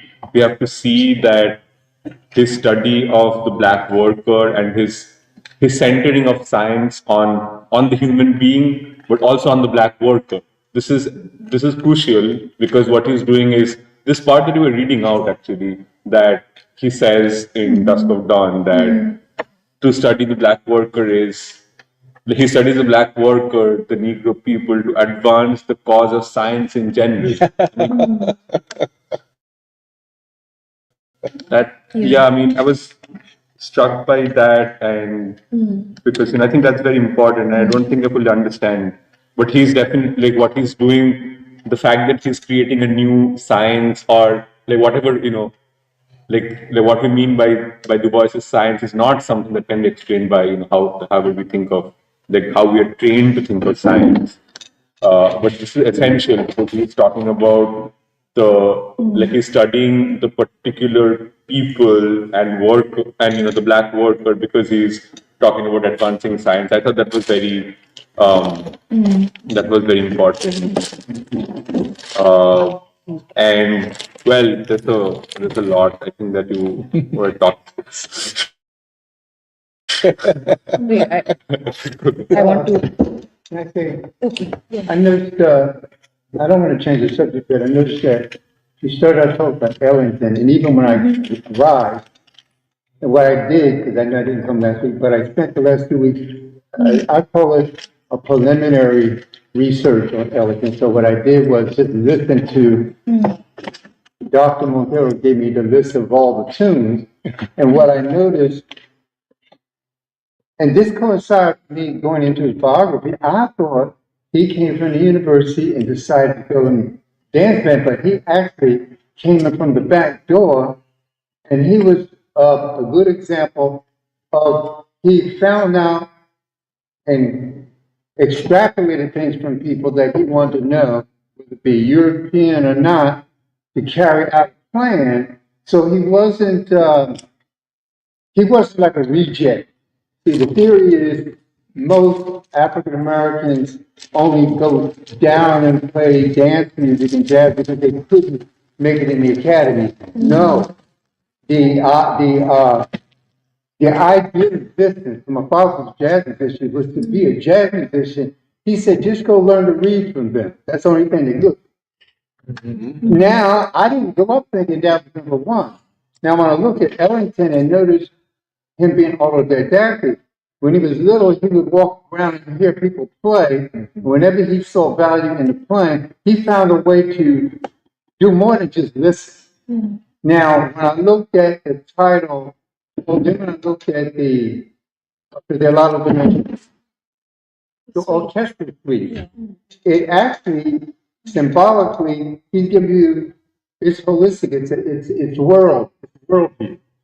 He tied the person when I looked at this Afro-Eurasian eclipse, chinois zeri. So he's using the French chinois, of Chinese. Then the didgeridoo, yeah, that Australian issue, Aboriginal. And then he says Afrique. Now notice he's floating in and out of the print. Then it says, is this Duke Ellington Afro Crop Rock? Is that the name? Then he said, number 5 is gone. You know what he's alluding to? Asia. Then he says tongue, a tag, a tongue. And the question, I couldn't quite figure that. Then the last one was true. Then I listened to black, brown, and beige. And he started out, now this was really interesting because he's looking at the Black Atlantic in a sense of the work song of Come Sunday, like West Indian dance, Emancipation Celebration, blues theme, various themes, sugar, what is that? Sugar Hill Penthouse. He gave you a panorama view of all these different styles. Gospel, when he talked about getting back to that first piece, when he talked about the chinoiserie, he alludes to the Orient in the tonal structure. And if I can just show you, I'm not going to take a long time. Fabio, don't show us yet. We'll come back to that. let's go through this period, Oh, and then we'll okay. come back to that. Yeah, Go ahead, he's Paul. coming up. But this is very important, by the way. Yeah, I didn't want to take that. It's just I know we're moving into that, and the connection between him and Dubois. Yeah. Is this? He's up in the cloud and looking at the whole work. Yeah. He's way up. This is what we want to establish. Okay. Yes, very much. But let me let Purbo come in. Right. I mean, just going off of what I also want to talk about why you started with Ellington and Wilson. But one thing towards the end that you said that really stuck with me was this idea that Du Bois says that the scientist is not just a scientist, but an agent of moral truth. And I feel like this is it's a remarkable statement to make because it would be contested, even what Du Bois is saying in parts of this essay, that the idea of science was always that you separate it from prejudice or conviction or morality. Basically, you don't want your methods of scientific research to be touched by anything of yourself or your convictions or your ideas or whatever. Yeah. But Du Bois is doing something different, and he's saying that the scientist is part of what he's part of the world, and obviously the way he thinks about the world will be a part of his how do you say that word, methodology. But this idea of an agent of moral truth is, I think it's very important because even when scientists claim that science must be done in a way that's neutral of moral questions and philosophical questions, how do you then look at this contradiction that arises where you think black people are not worthy of being studied? How is that not a prejudice or a moral judgment that affects your methodology to reach the truth? And so you have these contradictions, and Du Bois transcends it. He transcends it, and in some ways this idea of the scientist as an agent of moral truth also makes it easier to understand why we say science and art are not that separate as methods of reaching the truth. Because a lot of what you said today reminds me so much of all those essays from Baldwin, the creative process, use of blues, even Sunny's blues we recently read in Lotus, where he's saying that this music, black people making this music, is not just about the music, it's almost a way to be alive, like to live. It's a struggle to live. And in some ways, the only way somebody like a Sunny could live was to be able to get that music out of himself. And when he does it, it affects everybody who's listening, where from the beginning, his brother couldn't really see why he wanted to do this. But then when he hears him play the piano at that, jazz club, he realizes what he's trying to do and why it's so essential for his survival that he could play, and it touches him and it transforms everybody in the room too. And I think this is also how I made sense of what you were saying about Ellington and Wilson, as what they were doing was always, they never separated themselves from the people they were trying to describe or the world they were trying to describe. And then the question I was thinking of was, so, when Du Bois is given this opportunity to go to Philadelphia and study, black people in Philadelphia, he is aware, like he's writing, he's aware that the intention of it is to use him to prove that they're not, they are in some ways, black people are bringing down the city, bringing down the quality, whatever, all of those things. But how is it that he is able to not separate himself from his people? But then everything we were talking about, Suskind, somebody like a Suskind, completely comfortable to set himself apart and be somebody who will, from the top, look down on people and then try and describe himself. So this idea of a moral agent, which is, I think, going to be contested as, the description of a scientist's purpose, I think it becomes very important. And the other thing that I wanted to talk about is, I don't fully understand it. The distinction you were trying to make between logic and reason. Oh, yeah. I don't fully understand it, but I understand it. Yeah. Like in essence, somehow. It's in the introductions in college. Okay, we have to look forward to. But but this idea of mathematics being a method of doing logic, but not a method of reasoning. And what it made me think of is, if I think of reason, how can it exclude the human being? Because doesn't thought and consciousness occur in the mind of the human being? Isn't the human mind important or necessary for reason? I don't know. I'm not No, confident. that's okay. But this is Kant. Okay. This is Kant, and just a quick one. Reasoning occurs through categories. You know, and indeed they are human, and they are created by human beings. Logic is methods of arguing or presentation of results. Let us say of science. You know. Would you say logic is closer to setting down laws for reasoning? No. Okay. No. But we could talk more about this. Right. No, but then But I would say mathematics is one of the highest expressions of logic. logic. Okay. And just because you can present things in mathematical terms doesn't mean that you have presented a truth or rationally arrived at a truth, or what Du Bois would call a scientific way of arriving at the truth. Right. You know, Herbert Spencer's 10 volumes were probably logically consistent, but they create a system that proves what they already knew, quote, knew to be the truth. Logic is less of a scientific endeavor than reasoning. Reason is right. And I would say, you all tell me, I think this elevation of mathematics is a kind of way of elevating engineering technique or techniques of thinking rather than thought itself.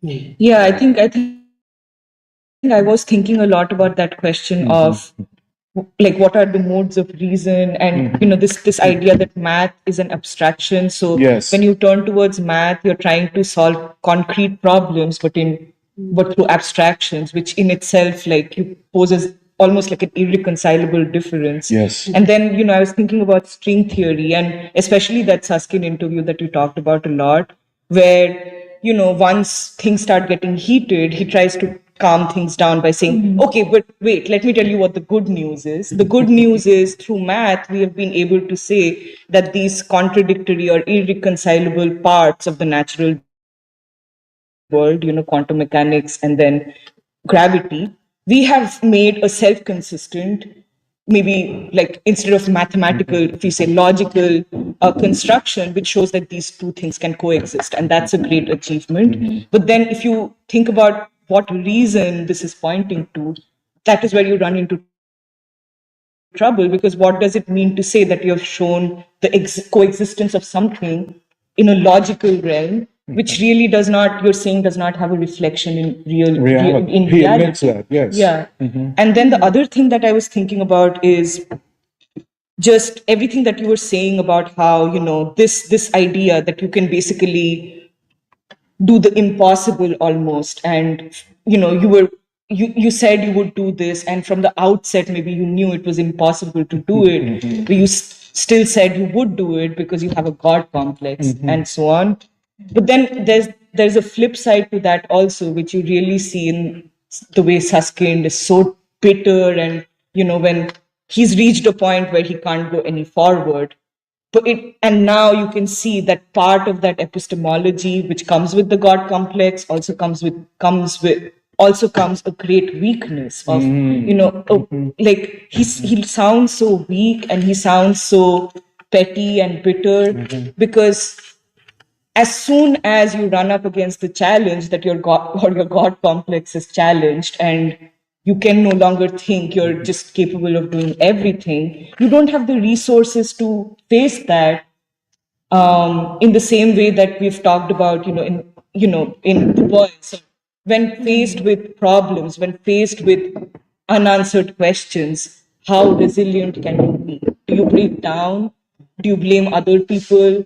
Do you bitch and moan, or do you accept that, these are struggles, but human life is struggle, knowledge is struggle, and then you struggle forward, The other question, it's an open question. I've been thinking about this a lot, especially since we did the science reading group, is why now? Like, why is Susskind saying this now after 40 years of like vehemently supporting everything he had been saying about string theory being the only theory that can do all of this?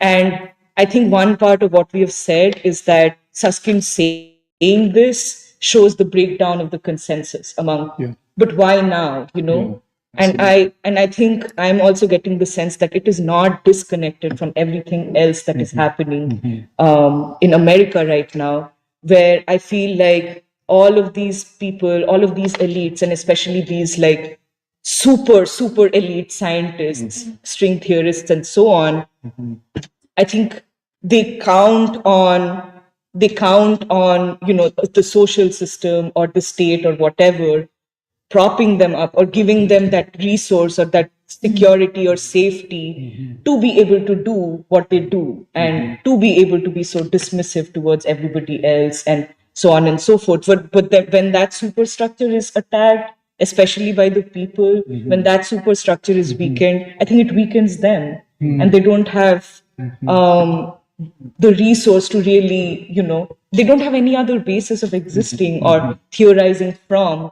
And I've been thinking about the flip side of this. What Susskind says, of course, it has consequences, but why he's saying this also comes from something about this time when, the ruling elite is weaker than they have ever been before. And, Susskind is part of that.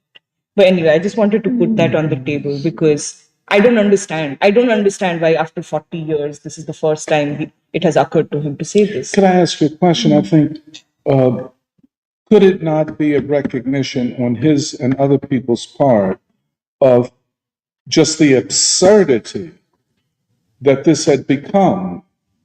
In other words, what they say, 10 to the 500th degree, which, I mean, so the more they did it, the more they recognize the further they're getting from solving the problem.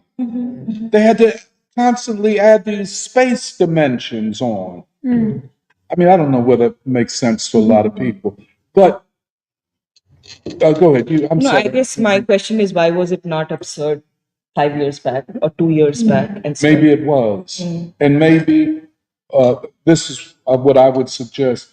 I agree with you. Why not? But there had to be something going on within these leading forces, including or especially Susskind, that it reached a point, first of all, where he was being attacked from many sides by people that he had normally disregarded and said, to hell with them, they're nothing, they're below me.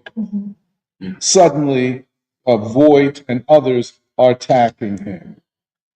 And the attacks are beginning to ring true to him.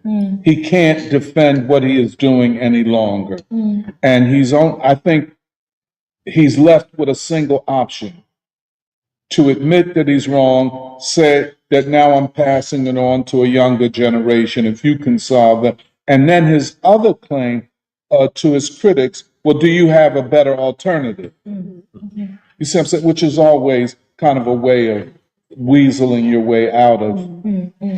But what no one has asked, and this is the question, how did you ever think this was going to work? I mean, 40 years ago. But that's, that's what I mean, I think when you look at him, you can see that. Right.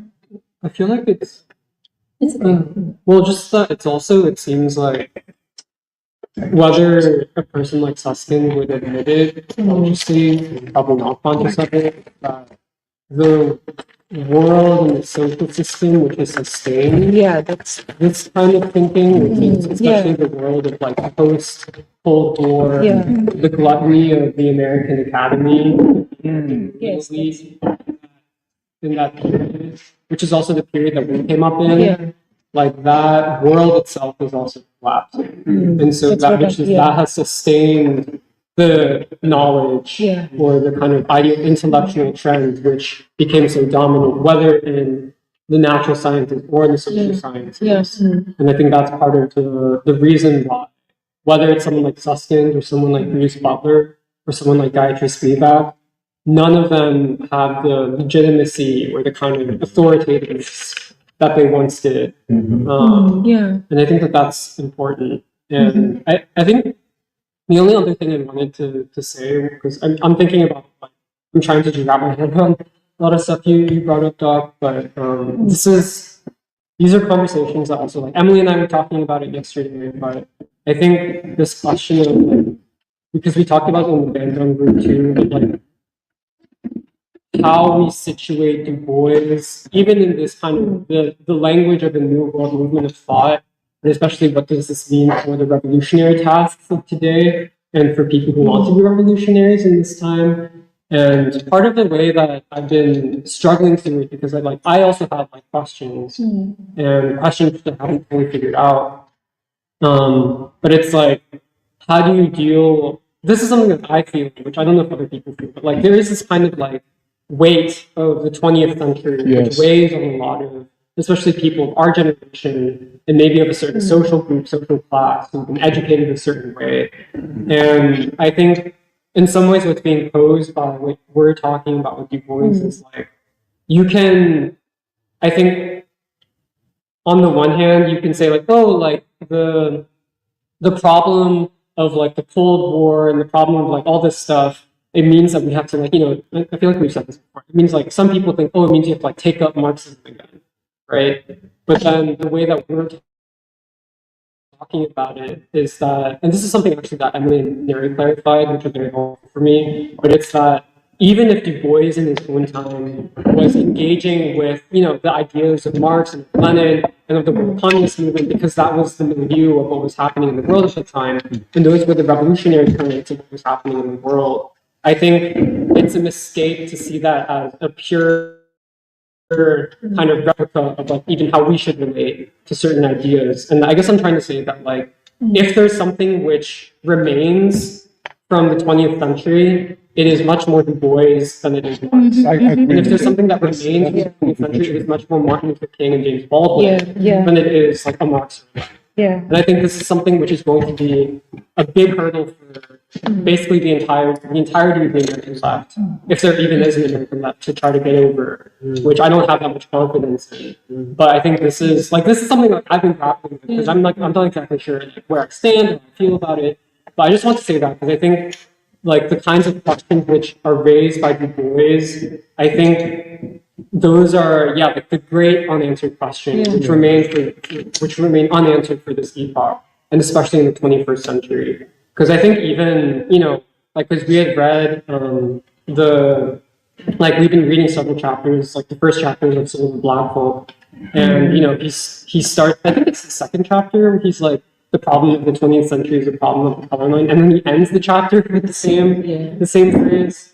And I think we were talking about, like, oh, is it the same problem of the 21st century, which I think is maybe too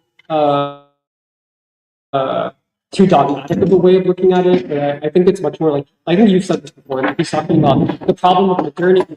And I think in that sense, like, it's still very true, because it's like, I think if were it not for the intervention of like a free school, for example, I think many of us who come from a certain social group, we would never be exposed to these ideas. And also, but not just the ideas themselves, but like someone like me would never have like an internal reason to want to understand what North Philadelphia is and the people who make up North Philadelphia, or like the far parts of West Philadelphia. I would have no reason to want to go to those parts of the city and to actually know like Black people who make up those parts, like those neighborhoods. And so in that sense, like, obviously the color line still is operative in American society and in the city of Philadelphia. And I think this is something that Emily said too, but that like the kind of what Du Bois does philosophically, but even in just in terms of like the movement of his thought is, like, we said it before, but like when he uses artistic and metaphorical concepts, like whether it's the veil, second sight, or double consciousness, that becomes a much more powerful, and yeah, I think you were right, but that becomes a much more powerful way that the oppressed can understand the world around them and can act based off of that understanding of how the world works and how society works, rather than even the kind of cut and dry, kind of what you would say, like a political economy way of understanding American society, for example. And then, I'm just saying this because these are like things that I've been like, trying to struggle through and grapple with for the past couple of weeks. But the last thing I want to say is, even on this question of like, logic, it made me think about when I was an undergrad at Cornell, and we had to take these things called freshman writing seminars, which everyone was required to take. And the seminar that I wanted to take was in philosophy, and the course was called the philosophy of death. And, Oh, wow. and it was taught by a Korean international grad student. Very interesting. And but what was so weird about it was like going into it, I was really excited because I was just interested in this question of, yeah, like death, like what does it mean? Like what does it mean for humanity? All this stuff. Because I was also dealing with personal shit at the time. But like the thing which was so weird to me was that it was literally like the whole class was about logic. And so the question of death becomes a logical problem of like, you guys know like the ship of Theseus? Like, have you guys heard of the ship of Theseus? It's like this, it's a metaphor from the Greek myth of Theseus where it's like, you have a ship, but then each day you replace like one wooden plank on the ship. And then at some point, like you have a ship which is made of completely new materials, and is it the same ship? It's stuff like that, you know, which is like, it's like logic puzzles. And like, it was just like, I was like, you know, this is like entry into academia, entry into university, and I was like interested in this question of death. And then like, especially through a Korean grad student, it's like you're being told like, oh, like this is what philosophy is. Like super analytic, super logical. Everything is just about logic puzzles, and it's like it was like turning this question of death. It's like a math problem basically, and I was like, because of that, I was like not really interested in philosophy. I was like, oh, this is what philosophy is. Then I'm not really into it. And I don't know. I was just thinking about that as you were talking because like it's very subtle, or it's like you're not aware of it as it's happening at the time. But those are kind of the ways that the epistemology works. And yeah, I think, sorry, last thing I would say is, I guess related to what I was saying earlier, it makes me wonder if, you know, we talk about the need for new and better theory as the free school and kind of the ideological task, but I think maybe at the back of that and the larger task is the need for, new and better epistemology and the actual Du Boisian epistemology, which can sustain theory, a revolutionary theory, but the actual need for epistemology is in some ways the first step towards even the achievement of any kind of theory of revolutionary change in American society. So yeah, I just want to... Oh, well, this is related, but my interpretation of when Du Bois is saying, like, okay, the problem of the 20th century is the problem of the color line, is that then, like, the problem of the color line and how it's dealt with becomes the motive question and the motive force for the 20th century. And the reason I like what you emphasized, like, I feel like this was a new formulation today when you emphasize the origin as also an ideological conflict that would then become the story or the drama of modernity, like the new stage of modernity or the 20th century, between like that split between the white European epistemology and the epistemology that begins with the freeing of 4 million Black workers. And like, I like that. And then the New World movement of thought, because, okay, even going back to what you're saying about the musicians, Ellington related to Wilson, related to Du Bois. For the music symposium, we're looking at Ellington, Mingus, Sun Ra, and then Bootsy. But then together, they cover up until the present. Bootsy is still alive. They cover the entire period of like the New World movement of thought. And I feel that what each of them is about is the struggle with that question of like the color line and what it means for the 20th century or what it means for the struggle of freedom. Because what I was also thinking about a lot when you were speaking was it helped me clarify certain stuff that had stuck out to me from the year of Baldwin and from our study of Baldwin, especially Baldwin in the 70s and 80s after the assassination of King, that like had always stuck with me, but I felt like was not a totally answered question yet. And one of them is from the Notes of House of Bondage in 1983 when he's saying like, we have come to the end of one language, and we are now on the business of forging a new one. For we have survived, like ... For we have survived, children, the last white nation this world will ever see. And I feel like there's a lot that, like what you said today, gave new dimension or gave new light to, because when what Du Bois is calling a new language is what I assume to be parallel or equivalent to what we're calling like a Du Boisian epistemology.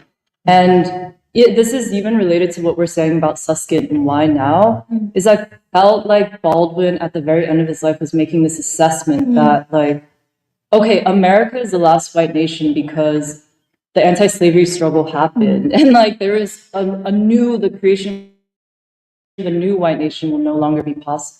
But like, what does it mean that we have survived it? Doesn't that imply that like that white epistemology has basically fully expired as a means to describe reality at that point? Like, and love is also what makes the survival possible. Because the new language, like we're now upon the business of creating a new language. Like my interpretation of what he's saying is like, okay, now we see this total crisis in knowledge, this total crisis in the academy, this total crisis of science, like, and it has to be seen as a total crisis because, like, under the white assumption of the world, which is not matched reality today, like, there is no future for the academy unless it is a total break with that epistemology. Like, there's nothing redeemable in it anymore. That I think is a new phenomenon.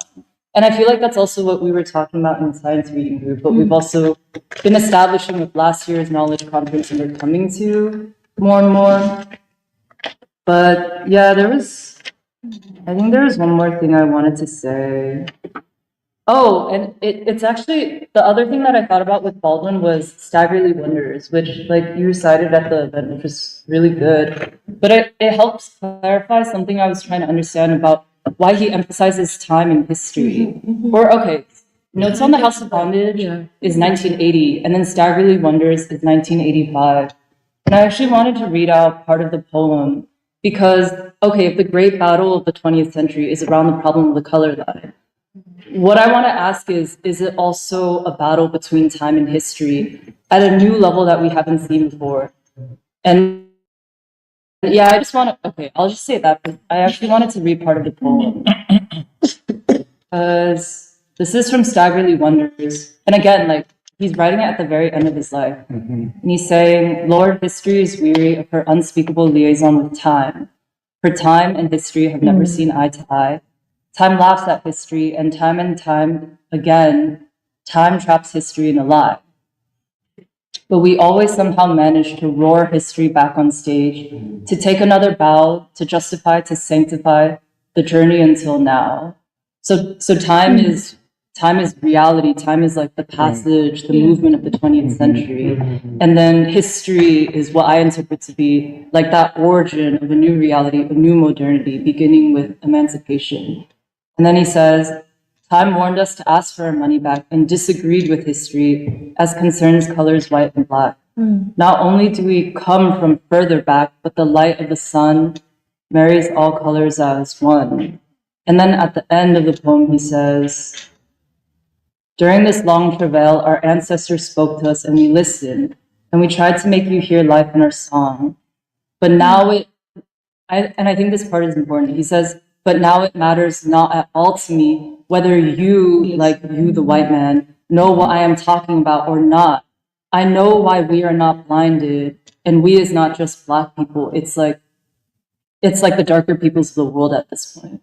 By your brightness are able to see you, who cannot see us. I know why we are still here. Godspeed, the N-words are calculating from day to day life everlasting, and wish you well, but to climb, to imitate the son of the morning, by which he means Lucifer, and rule in hell.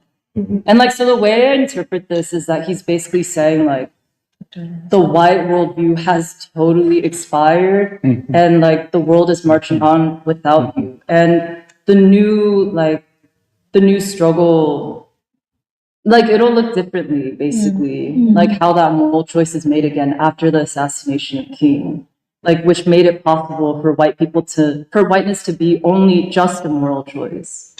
But yeah, well, I think the last thing I wanted to say about time and history is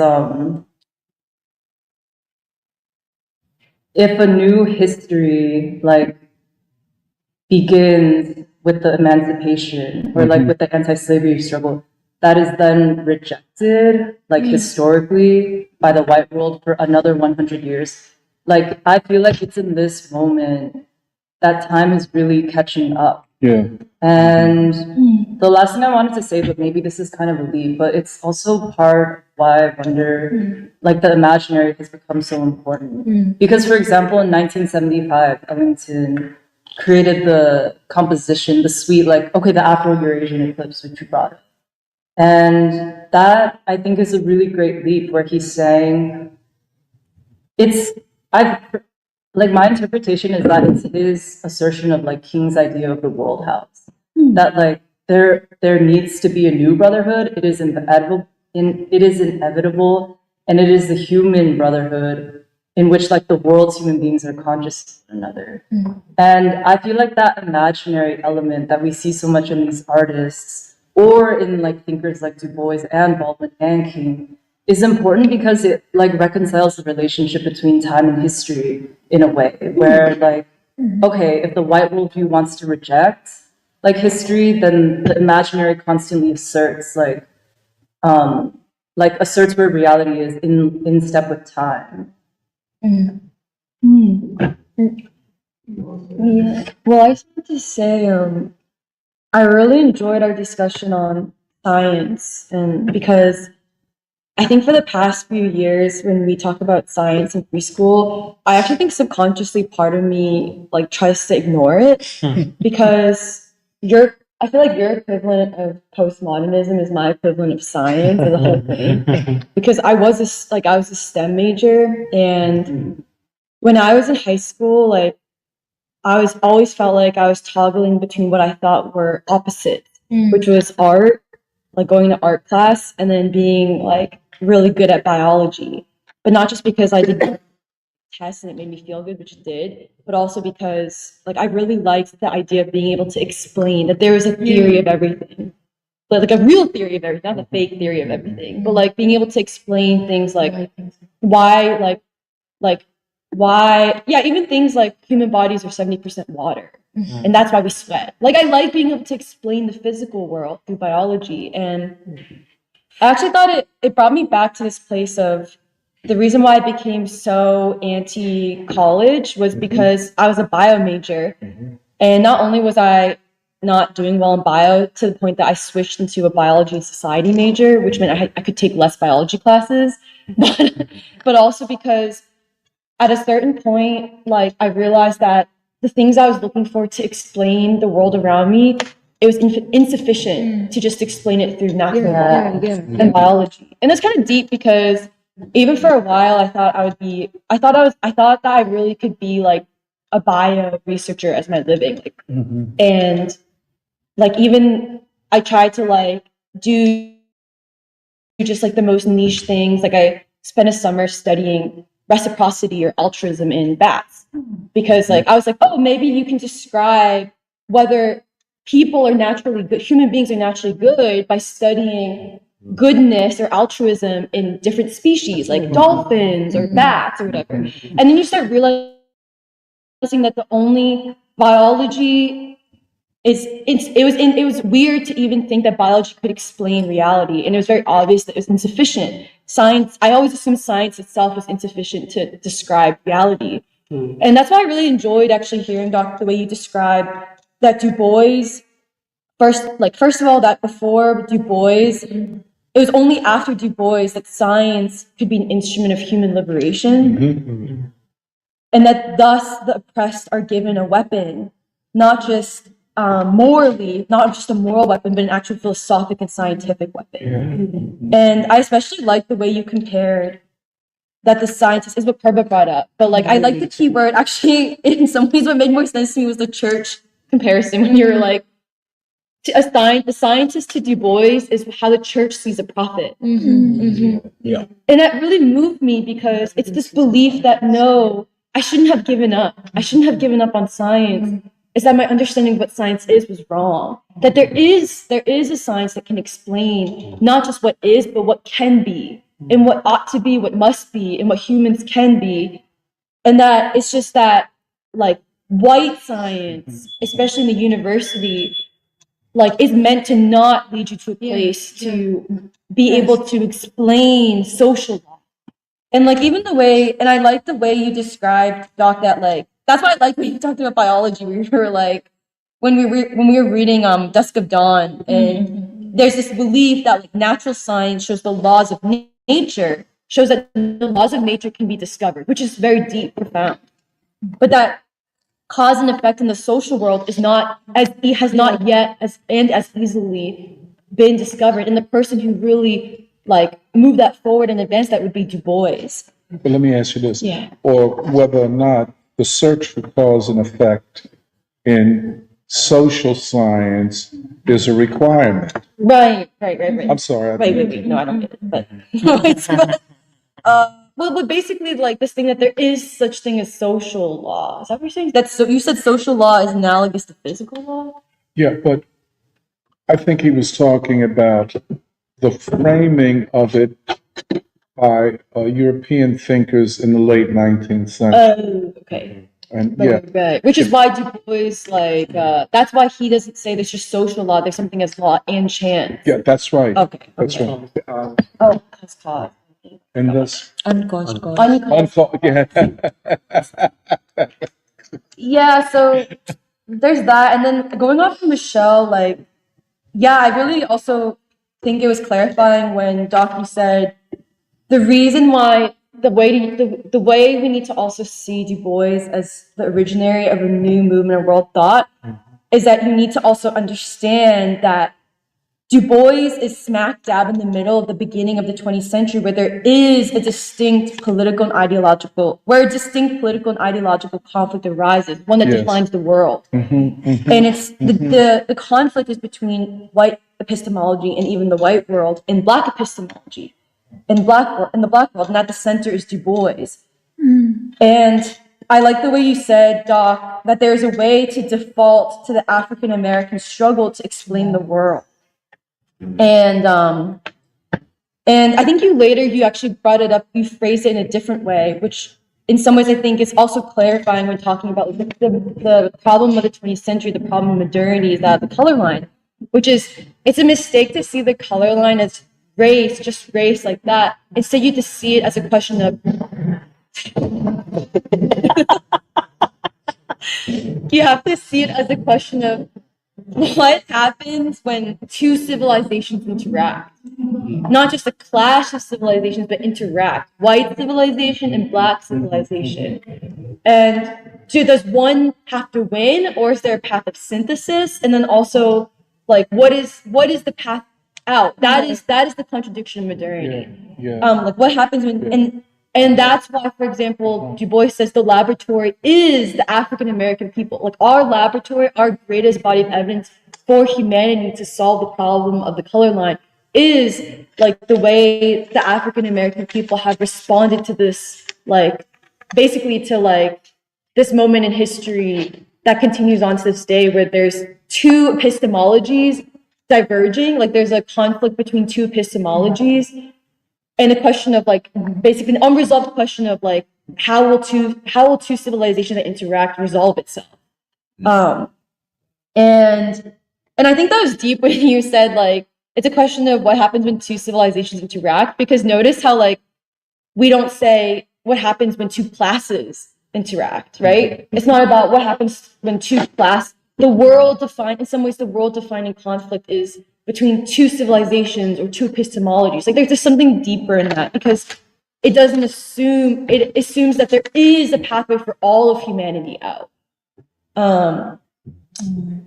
Okay, and yeah, the last thing I wanted to say is like I hate to join the reading train, but I am gonna join the reading train, which is like, you know, you know, like I am really into August Wilson right now because I think, first of all, he says his greatest influences are the three B's. Amiri Baraka, because he was born in the Black Power movement.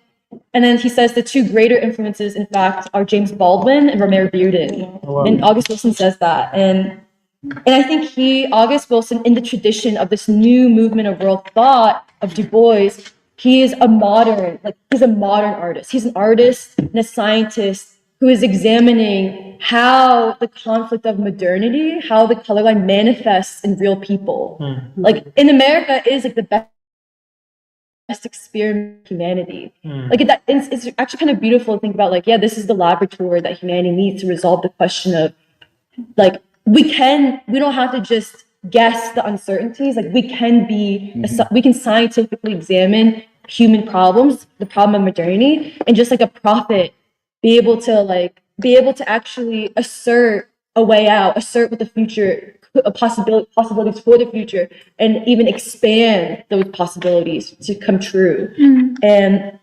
But anyways, I like the way August Wilson talks about how the African American people are, in fact, like this best, like, experimental body for humanity, of like how not to be subsumed by white epistemology, not be subsumed by white civilization, but in fact be almost like an alternative and not a rejection, but actually a synthesis, in some ways a synthesis, like a way out for all humanity. And he says, like, this is August Wilson talking about why he wrote his century cycle of plays, talking about the African American people through different decades of the 20th century, which is not, if we're going by Du Bois, it's not just like, oh, the 20th century. It's the 20th century as an era of conflict, as an era of the conflict of modernity. Right. And that's what the century cycle is about. It's to show, August Wilson knows enough scientifically about what is the modern problem that he can even show it to you in a new language of theater, to actually show you. And he says, out of the African American people's experiences, the sacred and the profane was made a record of their traverse in the many points of epiphany and redemption. They have hallowed the ground and provided a tradition gained by will and daring. I count it a privilege to stand at the edge of the art with the gift of their triumphs and failures. You said at the end of the At the edge of the art. Art. Yeah. And I almost feel like you could replace the word art with science or experiment. I don't know. With the gift of their triumphs and failures, as well as the playwrights down through the ages who found within the turbulent history of human thought and action an ennobling conduct worthy of art. He's talking about the ennobling conduct of African American people. The culture of Black America, forged in the cotton fields of the South and tested by the hard pavements of the industrial North, has been the ladder by which we have climbed into the New World. The field of manners and rituals of social intercourse, the music, speech, rhythms, eating habits, religious beliefs, gestures, notions of common sense, attitudes towards sex, concepts of beauty and justice, and the responses to pleasure and pain have enabled us to survive the loss of our political will and the disruption of our history. The culture's moral codes and sanction of conduct offer clear instructions as to the value of community, and make clear that the preservation and promotion, the propagation and rehearsal of the value of one's ancestors is the surest way to a full and productive life. And yeah, I love the way he listed, like, it sounds simple, but I love the way he lists the specifics of, like, music, speech, rhythm, eating habits, attitudes towards sex, notions of common sense, concepts of beauty and justice, and responses to pleasure and pain. Because he's talking about the way, basically the way this battle of modernity, like, in the responses to modernity and the contradictions of modernity and the unresolved contradictions of modernity arise in people's everyday lives. Like, look at the difference between the Black community's attitudes towards sex versus the white community's attitude towards sex. Do you think the single mother's a whore, or do you think the single mother is a hero? Like, you know, it's the difference, and it's stuff like that. Like, and it's, you know, you can tell it's so Baldwinian, but that's why I really like Du Bois. I mean, you can trace Wilson to Baldwin, but actually, you can also trace him to Du Bois. Like, he's within this whole new movement of world thought. And Wilson is not just an artist, he's a scientist, because you have to be able to actually examine, you have to be able to actually describe, know law and chance enough, and know the historical crisis and the crisis of humanity unfolding enough to make art like this, like to make the century cycle. Yeah.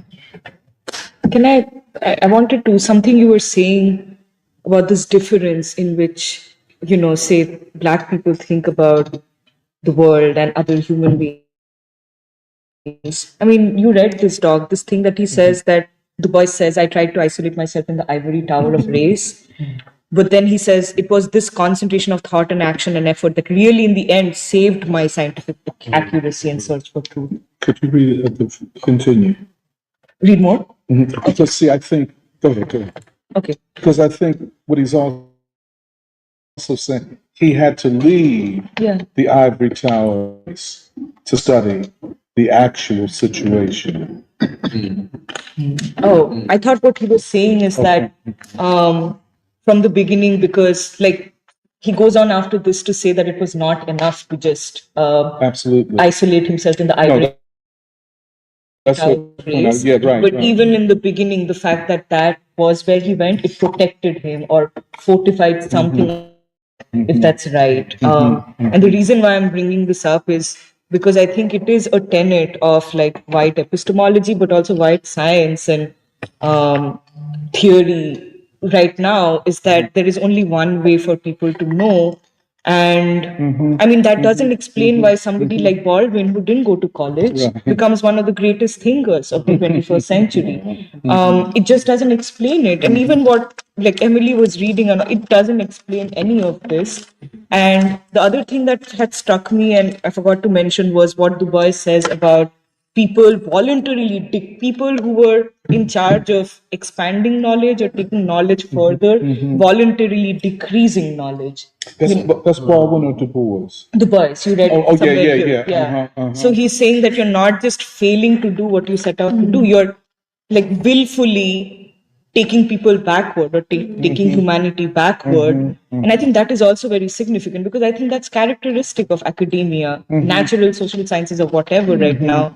And but then the question is, does that stop people from knowing, or do the people still know? Do they still engage with the real world and move forward in knowing?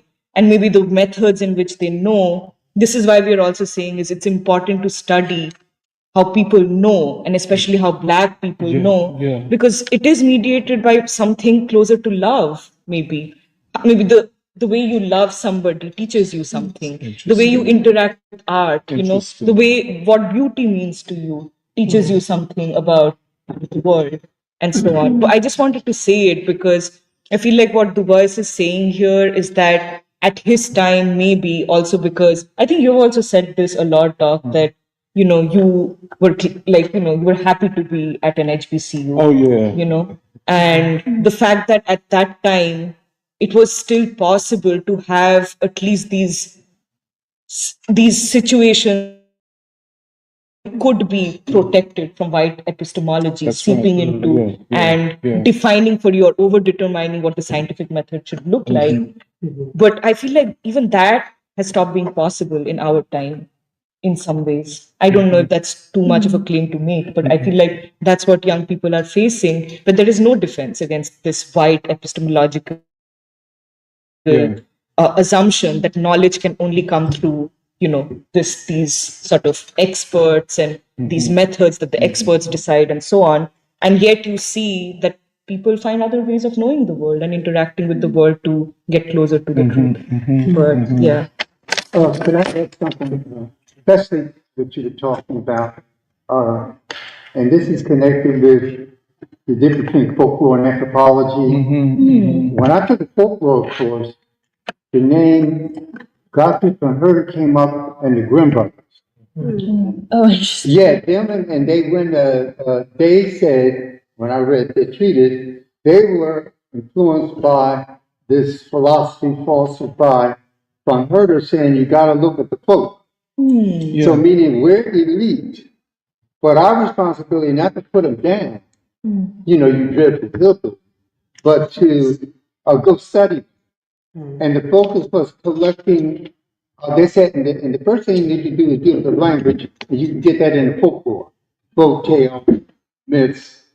And then when I looked at, and then the issue came up of material versus non-material culture, kinship and marriage. I saw the category. Yeah. Kinship and marriage, socializing, secular versus sacred. Now, this was coincided with looking at, see, the folk were accused of holding on to paganism. They would say, oh, well, that is that pagan stuff. So what the philosophy was, you can't go in there looking at the folk, looking at what's non-Christian, whatever. You got to look and see exactly what they do. Now, the reason I brought that up because I know when I read about Du Bois spending time in Germany, anybody that runs into Gottfried von Herder, it's going to indirectly lead you into folklore study. I took the course in folklore, and then I realized I think that Du Bois that he had to use a methodology that was more with folklore. You deal with language, kinship, myself. You didn't deal, and then to the elite from the German society, you're responsible to study your own. If you're French, you study your own. And then it made me understand. I could see how Du Bois said, look, I'm getting all this fancy knowledge. Let me go back home and study my own. Zora Neale Hurston, she referred to herself as folklore. Yeah. She didn't take anthropology. And then what I learned, the difference between anthropology reads as studying the other. Folklore studies mind. And I was just saying that with that type, would it help me to don't start your research looking at skin color. See, a lot of times you can misinterpret Du Bois when he says the problem is the color line. You know from Du Bois' experience, the dissertation, talking about Haiti, French stuff, Germany, he knew that when you deal with the Anglo world, they're favoring the skin color. Yeah. See, Du Bois is really smart. He knew about cultural studies, but he got the reality. The average American, first thing they want to know, are you black or white? Not if you're Afro-Congo, Afro-Latino, Afro-German. No, are you? And that stops your research. Yeah, exactly. So, see, the way that when I first started teaching ESL, long-term students were from Cambodia, Vietnam, the way I did it, because they would say, teacher, why they call this man over here black? He's lighter than I am.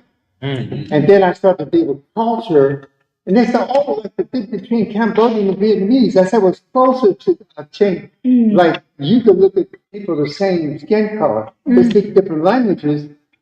If you just start with skin color, you get stuck in the mud because your research doesn't take you into the thought process. So when you were talking about that whole thing of kinship and marriage, how people think about that was coming out of folk. When folklore studies got deeper, it encourages the researchers expand on the dimension, concrete versus non-concrete. How do they build things? They live in a hut, live in a palace, expressive culture. University of Penn, what's his name, Roger Abraham?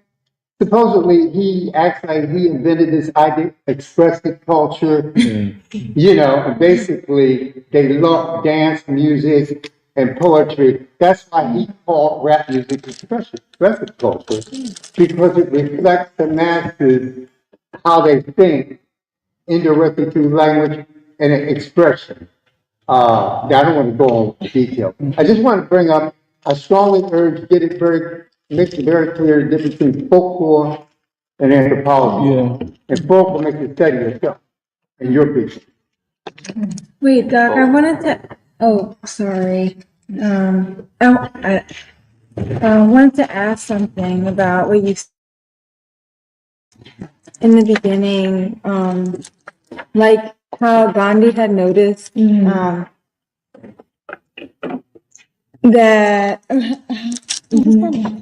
that it was through the Black people that his ideas would be known to the world. And my question about that, because when we went through that whole phase of the year or like when we study Gandhi, and I was like, wow, there's something very special about India. And I don't mean to take the discussion that we're having about the studying or the scientific studying of Black people, which my words aren't really covering what exactly it is that we're talking about right then. But I was like, or I'm curious as if Gandhi also saw that, meaning Gandhi was able to see something, like literally just what he's saying, and which informed him also to view the Indian people or struggle, or was it also through the experience of struggle that the Indian people were waging against the British that allowed a certain worldview or an understanding that Gandhi had. And then I realized that it's an interesting question because of the nonviolent strategy in the civil rights movement and how that progressed that Third American Revolution to achieve something morally about the behavior amongst human beings in America. And yeah, I guess we're asking other questions about the crisis of white epistemology, and I guess in that context, which is different than the question of a counter-revolutionary period, but within the context of the crisis of white epistemology, or two epistemologies, one having an end, and then as we see now, but then a Black epistemology that leads for freedom. Yeah, this is so, I mean, if I can just say something, just, you know, in the Souls of Black Folk, where Du Bois talks about the problem of the 20th century, is the color line. And then he goes on the relationship of Asia, you know, Africa. So I think that is very much, even from the outset, and this relates to epistemology, he is trying to understand world humanity. This is, I mean, you know, it leaves one speechless. What he was getting at, and this is why when Fatih brings up the folk, the title of the book is "The Souls of Black Folk."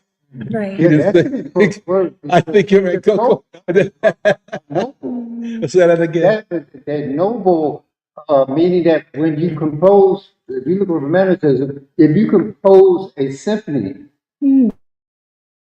or like Wagner, Tannhauser, those titles of the opera, they were composed. Yes. You remember that There's no opera question. about like, adding on to the song? Yeah. It was a folk song. Yeah. So you use the folk as the symbol of cultural identity. That's right. Cultural identity, not racial identity. Yeah. That's spread throughout Europe, spread to Latin America. When you look at Latin America, what's a authentic Dominican song is a song that expresses in the song text the Dominican way of life. And then when you look at the instruments used, the instruments that they make, not the ones they bought from New York. Yeah. Yeah. And this is, I agree with you. I think that apropos what Serafina is saying, it is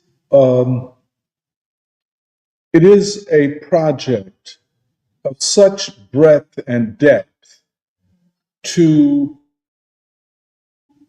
challenge us on every level. That's why we can go from the folk to Ellington to Wilson, because we see, I would say, the evidence of this world movement of thought. Yeah.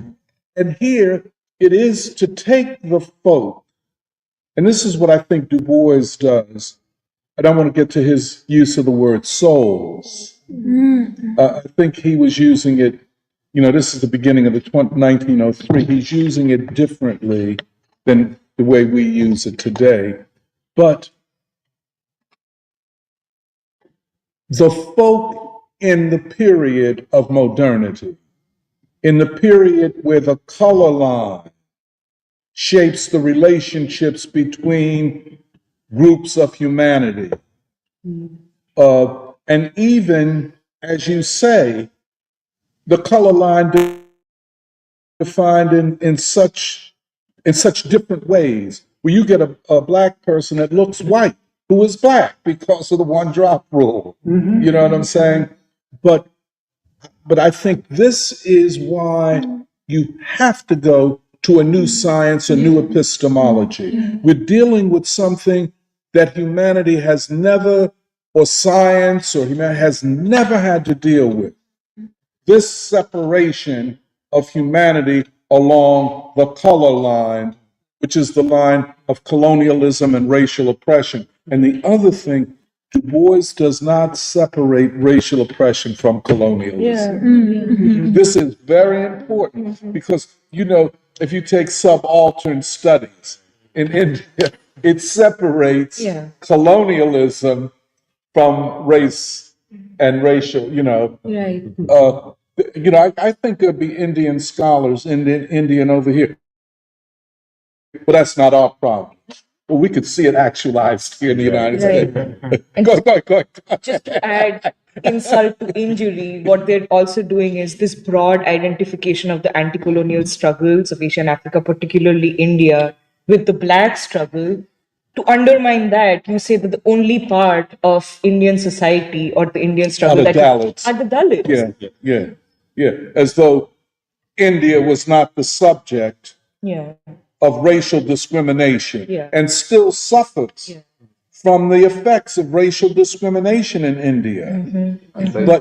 But I think this idea of, the souls of black folk, and this word souls, I have always, not always, but I have interpreted it not to mean like soul music or soul food or I got soul. And I'm super bad. But as what Hegel would use as the spirit, the phenomenology of spirit, which is also can be interpreted the phenomenology of mind, the phenomenology of knowing. The souls, the way black people know the world. This, to me, and once you see the souls of black folk, well, I don't know of another book before that titled The Souls of Black Folk. The soul, what are we talking about? The one, we could say the interior lives of black people. But the interior lives have significance because the interior lives shape the way people know the world. So already he is engaged with the epistemology. And I think this also, begins to establish that knowledge is not just a question for reason. Knowledge is a question of art, a question of life word. And that when he talks about the first of our spiritual striving, well, damn, see that there's a lot going on with this language. That's what, Fatih, what you're saying. This language has to be studied. And I don't know that it has. When he says of our spiritual striving, first of all, it's our, not there. It's our spiritual striving. And what does he mean by spirit? Is he talking about religion? Or is he talking about, and I think, by the way, I think here. Connection to the source, perhaps? Huh? Connection to the source? No, I don't think so. See, I think, because the reason I say this is that what preceded it in his writings. Yeah, and my knowledge that he was an agnostic. So while he respected the religion of black folk, and there's a third, but I'll get to that chapter of Soul called The Faith of the Fathers. where he talks about the foundations of Black Christianity. It's an amazing study, amazing. See, let me shut up on that part. But our spiritual side, I have to work it out. I'm not clear of why he used spirit. I think because he is more in the camp of Hegel. And Hegel's, not the logic, not Hegel's science of logic, but Hegel's phenomenology of spirit. Of spirit. So you're right. His time in Germany was not wasted. He studied German philosophy and Goethe, the great poet, and in fact, he felt that the Germans were the most advanced, more than the Anglo-Saxons. When you look at European literature at the time, particularly in music, the librettos of the operas, the folk. Yeah, no, it's no question. You know, That's why the proletariat. that's The why folk was a farmer. no question. He wasn't a bum. Absolutely. But this is why I have often compared Souls of Black Folk to a Wagnerian opera, a complete work of art. Well, that's why I said. Can I just say one small thing on this before I go any further? See, I think that Souls of Black Folk is among his best sociological and scientific work. And I think so because, unlike Philadelphia Negro or the Conservation Break, the pre-Souls of Black Folk work is Du Bois in his making and his becoming.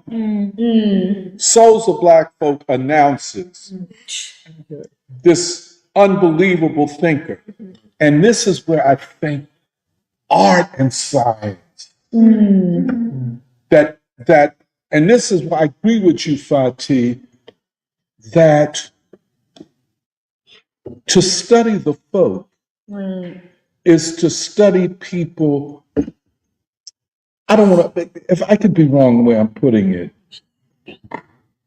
and I think this is what you say all the time, Fatih, to study ordinary people unmediated by their oppression.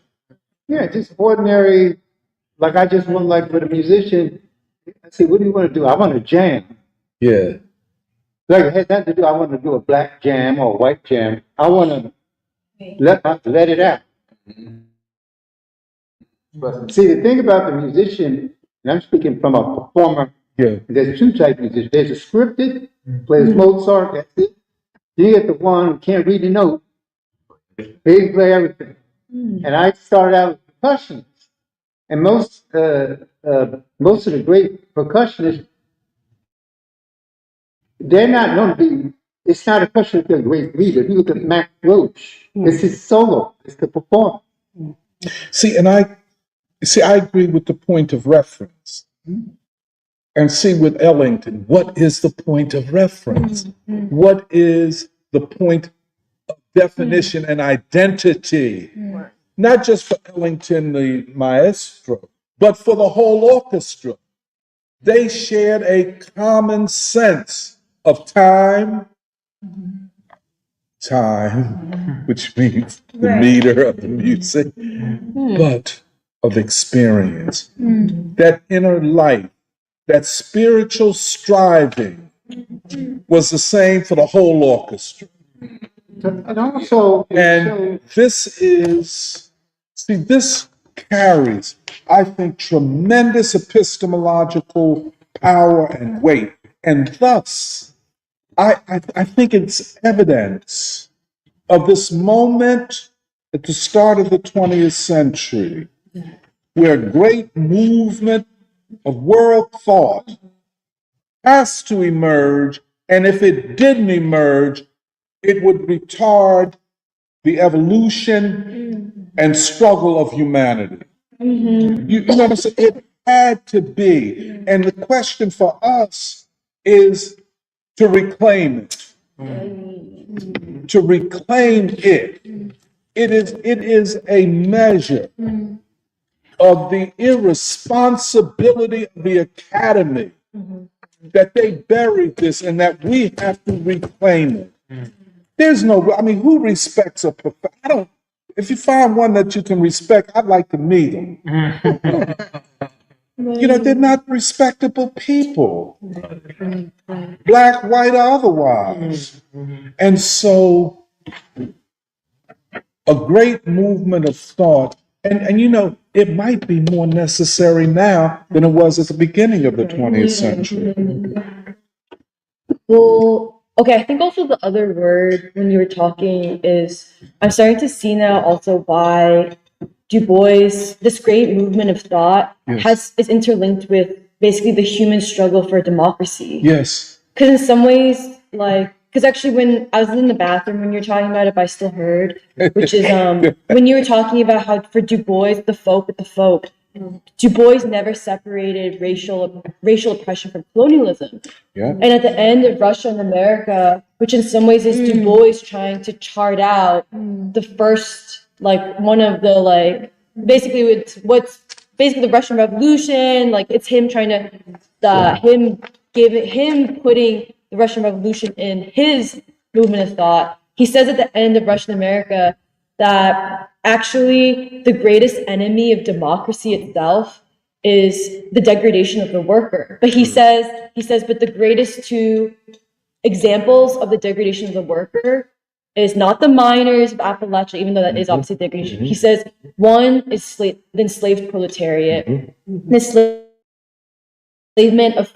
enslavement and the emancipation of 4 million enslaved proletariats, and then the second is the colonial, the yellow and brown people of the world.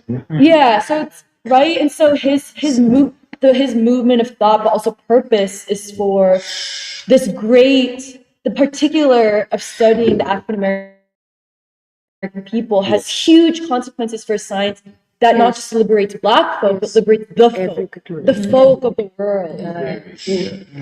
Because there's a part, I think in one of the later chapters of Dusk of Dawn, where Du Bois says, it is Black folk who can actually teach the world. He uses the term cultural and industrial democracy.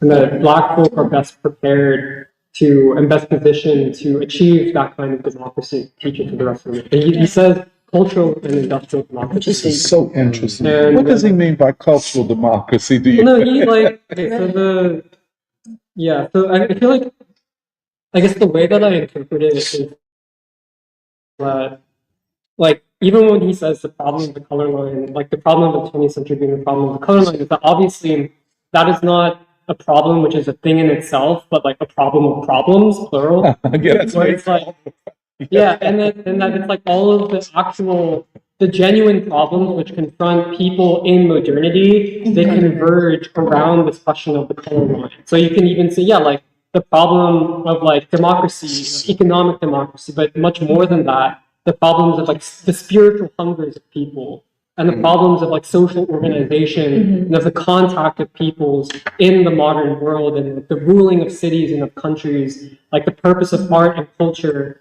in this new time, like this question of science and reason of knowledge itself, and like civilization progress, all of this converges around this question of the color line, and that it becomes a concrete thing. And it's both in its contradiction, but also through the struggle of Black folk for freedom, the possibility for the resolution of all of these modern problems. And like I think the way that he kind of talks about it is like, and I think this is in the chapter. I think it's from The Color World Within, like one of the latter chapters. But he says, the emotional wealth of the American Negro, the nascent art and song, dance, and drama can all be applied, not to amuse the white audience, but to inspire and direct the acting Negro group itself. And I can conceive of no more magnificent nor promising crusade in modern times. We have a chance here to teach industrial and cultural democracy to a world that bitterly needs it.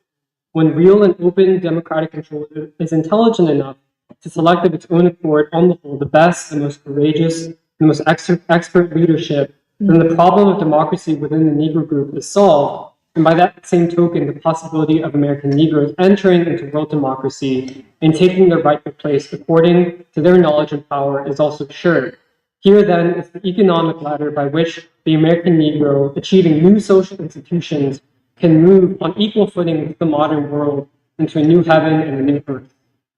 And I don't know, I just feel like I feel like obviously we've all been reading quotes from different places, but yeah, I think like this is the way that I think like Du Bois is like the originator of like this new world movement, which is that the problems of modernity, they converge and are best seen and they're seen most concretely through this problem of the color line, whether it's in Philadelphia or even on the world scale. And I think this is also where it's like, even with the work like Russian America, Du Bois already has subsumed and synthesized the best of the European radical tradition of like Marx and of like the other thinkers that we talk about, and actually brought them into the period, like this period of modernity that we live in. And so it's like, Du Bois is already the synthesis of like European thinking, but also like the actual realization of that through like this problem of race. I know that's sorry. I didn't mean to. No, you guys are you're saying it. The only thing I was gonna say, coming back to what you were saying about the vote and us actually expressing and learning from ourselves naturally, not from any academic standpoint or viewpoint or perspective, but just as one's own personal observation. It's different. It's a different way of looking at life from the academic's viewpoint, from just simply looking at it from the folks' viewpoint, how they dress, how they walk, how they talk, how they like to express themselves. But there's my mind. There was a lot. There's so many things to say. There's a lot of things. A lot of things to say. Yeah, like the swag. You know, the natural whatever. Yeah, Yeah, and like for instance, I know that when I belonged to a band, and most of them were Puerto Ricans, high school dropouts, so they were kind of like me. We didn't make a lot of money when they played. When I had to move to something, I had to call my bourgeois friends from Temple. Oh, I have something to do. I called the Puerto Ricans. Hey, mira, ¿qué es lo que pasa? ¿Dónde tú estás? Dad said, well, I don't have any money to pay you. Oh, don't worry about it, because I know you're going to play with some band. And the folk, in other words, they weren't necessarily church going and what have you, but they're very, very loyal. See, something about the folk, loyalty, I think the Du Bois knew this, that you want to get a real answer and deal with a real person, you go away, you deal with the one that has been literally swept to the earth. And they will stick by you. When I was in South Philly around Fifth and McClellan, you know what? Anytime somebody broke in my house, who I would go to? The brothers from the hood. They say, I'll figure out who did it. You know the kind of police. Next thing you know, they knock on the door. Bien. Todo bien. I said, what'd you do? Don't worry about it. You won't get robbed. So the thing about the folk outside of the church, I see there's a certain loyalty, whether it's secular or sacred, that exists in the folk cultures.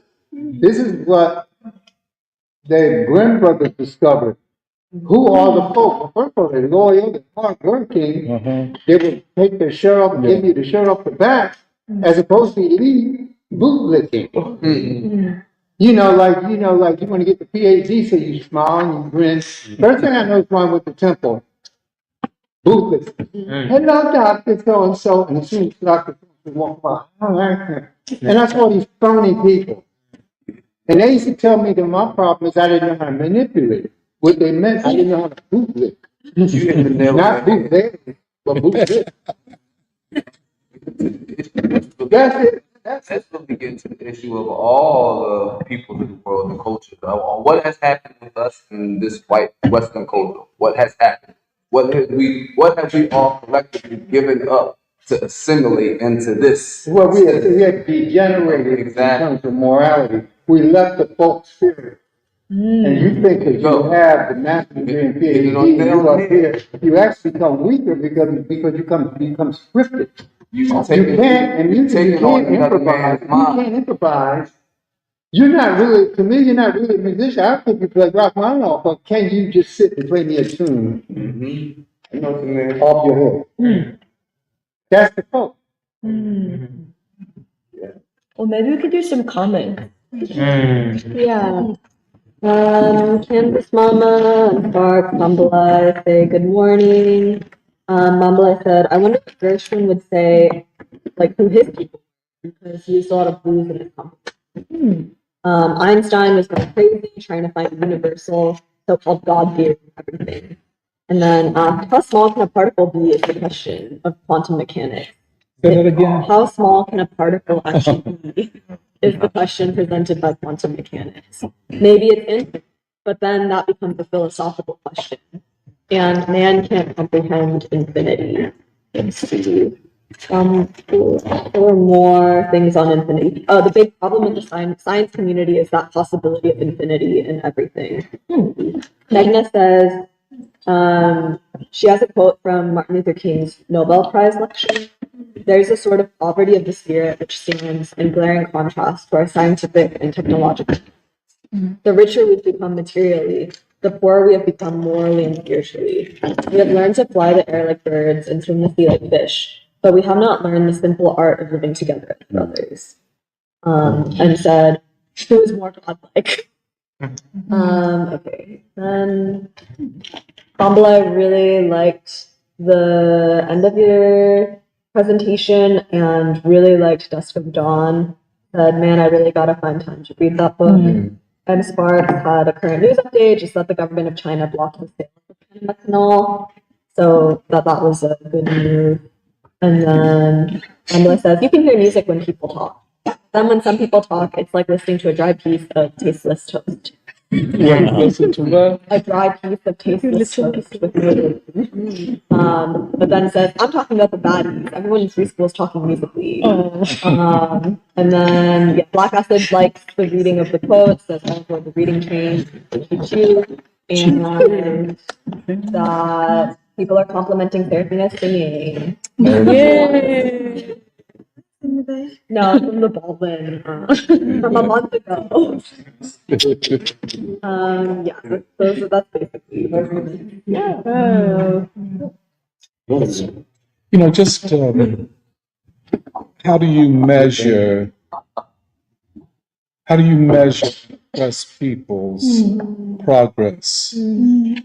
This is the question of, and this, in some ways it is a problem of academic and public discourse among Black intellectuals and academics.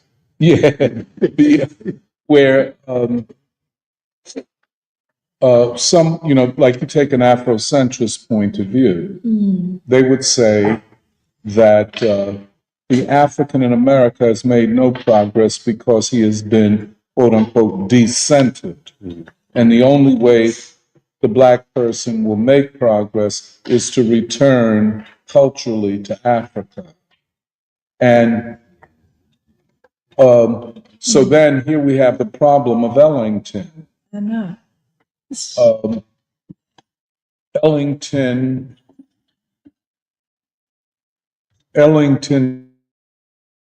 takes on the modern world. And from the standpoint of the Black folk, resituates and reconfigures it.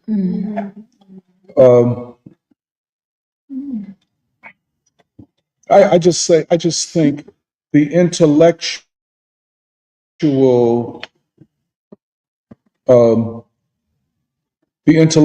contribution of the African American to modernity is unequal. Is unequal. And, that's why one of the things about this postmodern counter-revolution is to say that Black people are a problem, for the modern world and for America. I mean, you can even get a Black thinker. That's why queer theory is such a threat to capturing what we're trying to do. Let's just take Ellington or August Wilson. I mean, how do you measure that?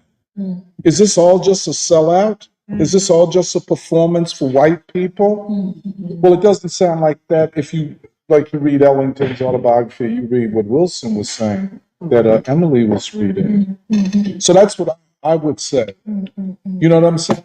I think any claim that Black people are a failure, and I have to say, that is an Afrocentrist, Garveyite position. And sometimes I think it has seeped in to Nation of Islam theology, that Black folk fail, that we have to strive for excellence, which we don't have, they say.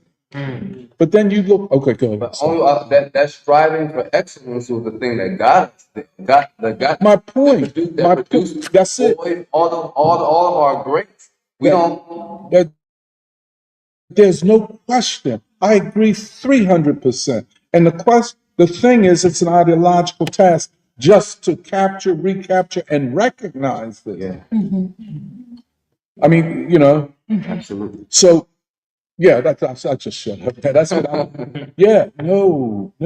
Well, you know about Afrocentricity because I'm familiar with Malefi and all that. And then when I met him, I noticed that I don't know the last time he had to shine shoes or sweep a street. He had always been part of that bourgeoisie. And he seemed to have, because I asked him, I said, well, do you speak an African language? Oh, no, I didn't have time. I said, you go to Ghana all the time, and you learn Ja, at least learn how to say hello. So a lot of Afrocentrics I know, it's a romanticized, idealized concept. I spent a year in Africa, and I knew the average Japanese wanted to go to France or Canada. Yeah. And then, but the ones I really learned from were the proletarians. The ones who spoke, they call it the petit nègre. Yeah. Petit nègre is sort of like, what are two? There was the vernacular in Gabon, but then like certain areas, people from Senegal, Guinea, what have you. So when anybody spoke French, but they spoke another African language, they developed a lingua franca to talk. But those were proletarians, work at the market, the marché, and what have you. Now, all the elite that were speaking said, oh, vous êtes très gentil, and it would just sound like French people. But when I spoke to the proletariat, they said, ça va bien, ça va, they would be, and then I said, oh, I see what happens. The more you assimilate, the more washed up you become. That's really what happened. I spent some time in Canada, and that's what made me. I used to take the Afrocentric approach. That was almost 15 years ago now. Before I moved up to Canada for a while, I stayed up there. Before that time, I classified myself as a Black living in America. I never ever once called myself an American. Didn't even know that I was an American until I went out of the country. And people were calling me American. I had to realize, I am an American. I'm not being around the other Africans and Caribbean stuff like that. No, yes, we're related, but I'm not one of you culturally. I have some very particular things that's going on with me and my own that kind of make we're the same, but we have some things over here that we have to work out different. Maybe on the culture. Oh, It could be dealt with the culture. Well, I was more so dealing with the culture and the culture and the ideology, especially Afrocentric ideology. I was into that pretty hard. But when I left and I seen that I was American. People were calling me American. I also seen that I expressed myself very much so American values. Well, you know what Du Bois said I think in The Souls of Black Folk, he said, by language, religion, political thinking and so on, we are Americans. But beyond that point, we are not. Yeah. I think it is, and we are not. I mean, that's why, but yeah, and that's part of the way this thing, or as Du Bois also said, I think in Dusk of Dawn, what happens, like here, when great civilizations meet together. And that's what, I think that's what Ellington was working out, Yeah. Yeah. But go ahead, Dwight. Speak up, I want to Dwight. point out what you're saying. When you were talking about in the beginning, you were talking about how Du Bois attacked Spencer. Did attack? Herbert Spencer. Yeah, Herbert Spencer. In other words, the boys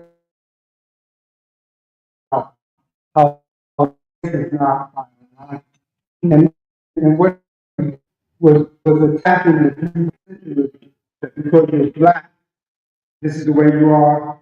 If you're Chinese, this is the way you are. Because they used to back then they used to measure black and all that stuff. You know, malleable are not we're not defined by our and that's the thing you are bringing out.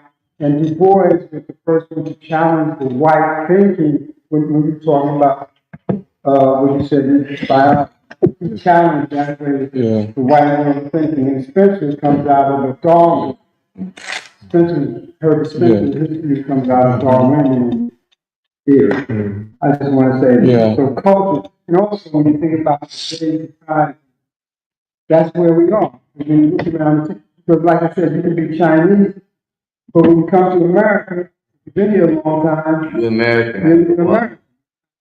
You're not essentially, Chinese, so you're not essentially African. That's you know what I'm saying? That's thought. That was the ideology, and that framework helped to mold how the world thinks about people. So this is the year 2025, and now we're moving towards a new consciousness, a whole new view, and that old view is being torn away.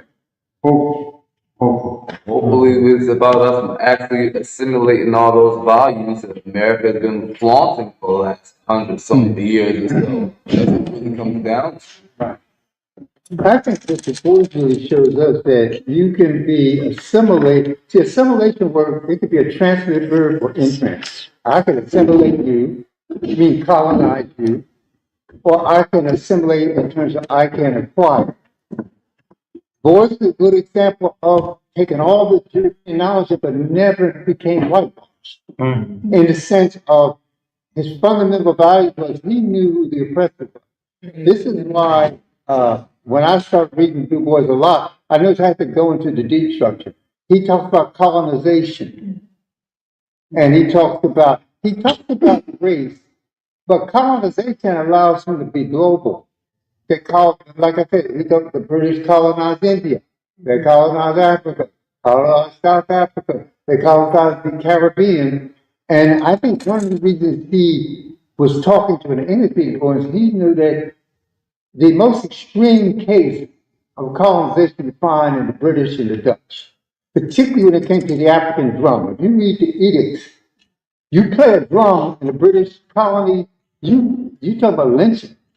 But look at the Spanish and Portuguese, they let the slaves play drum, the hand drum. Yeah. Everywhere I go that they play hand drum, they seem to still hold on to that folk spirit.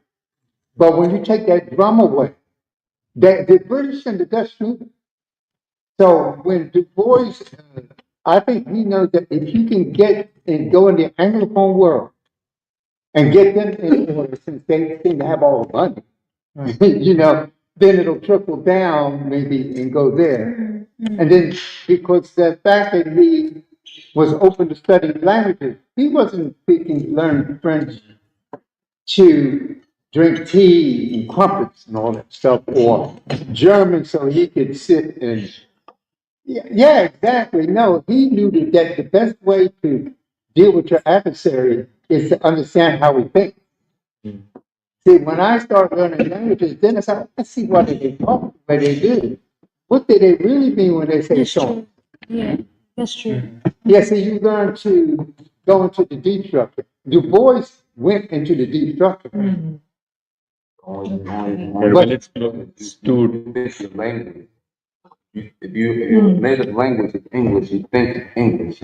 If your native English language belongs to another language, you will think in the modality. Yeah, that's the first. Dictates your modality of thinking. English is a form of language that is void of male and female principle. Most other languages do not exclude male and female principle. And the English is all met together. That has a lot to do with why here in America, why people think the way we do, because our ideas are meshed in a way that most other cultures' ideas are not meshed, because the language is not meshed. There's a male principle, there's a female principle, there's separation between the two. Like I studied a lot of languages growing up, but that's what I've come to find. Yeah, further back in time you go, that's the history of language, that dichotomy, that certain words are masculine, feminine, and it affects the way the people think. Yeah, direct. Yeah, exactly. Right. Well, it's close to 2:30. I think we'll revisit the conversation, especially about the music and folk, because we'll be talking about music for a while, but it's close to 2:30, and I think we should end the stream. Just one question about next week. Yeah. I know we'll be having the lecture out at the library in Chicago. Will that be live streamed? It will be like. Okay, we'll do the. From Chicago. So yeah, next year we will not be meeting. It'll be online, and if you're in Chicago, it'll be in person. The event will start in Chicago. The event will start around 10 a.m. Central. Yeah. So it should be around 11 a.m. Eastern. Maybe we can start about 10:30 and have some preliminary discussion. Maybe. But y'all can do whatever you want.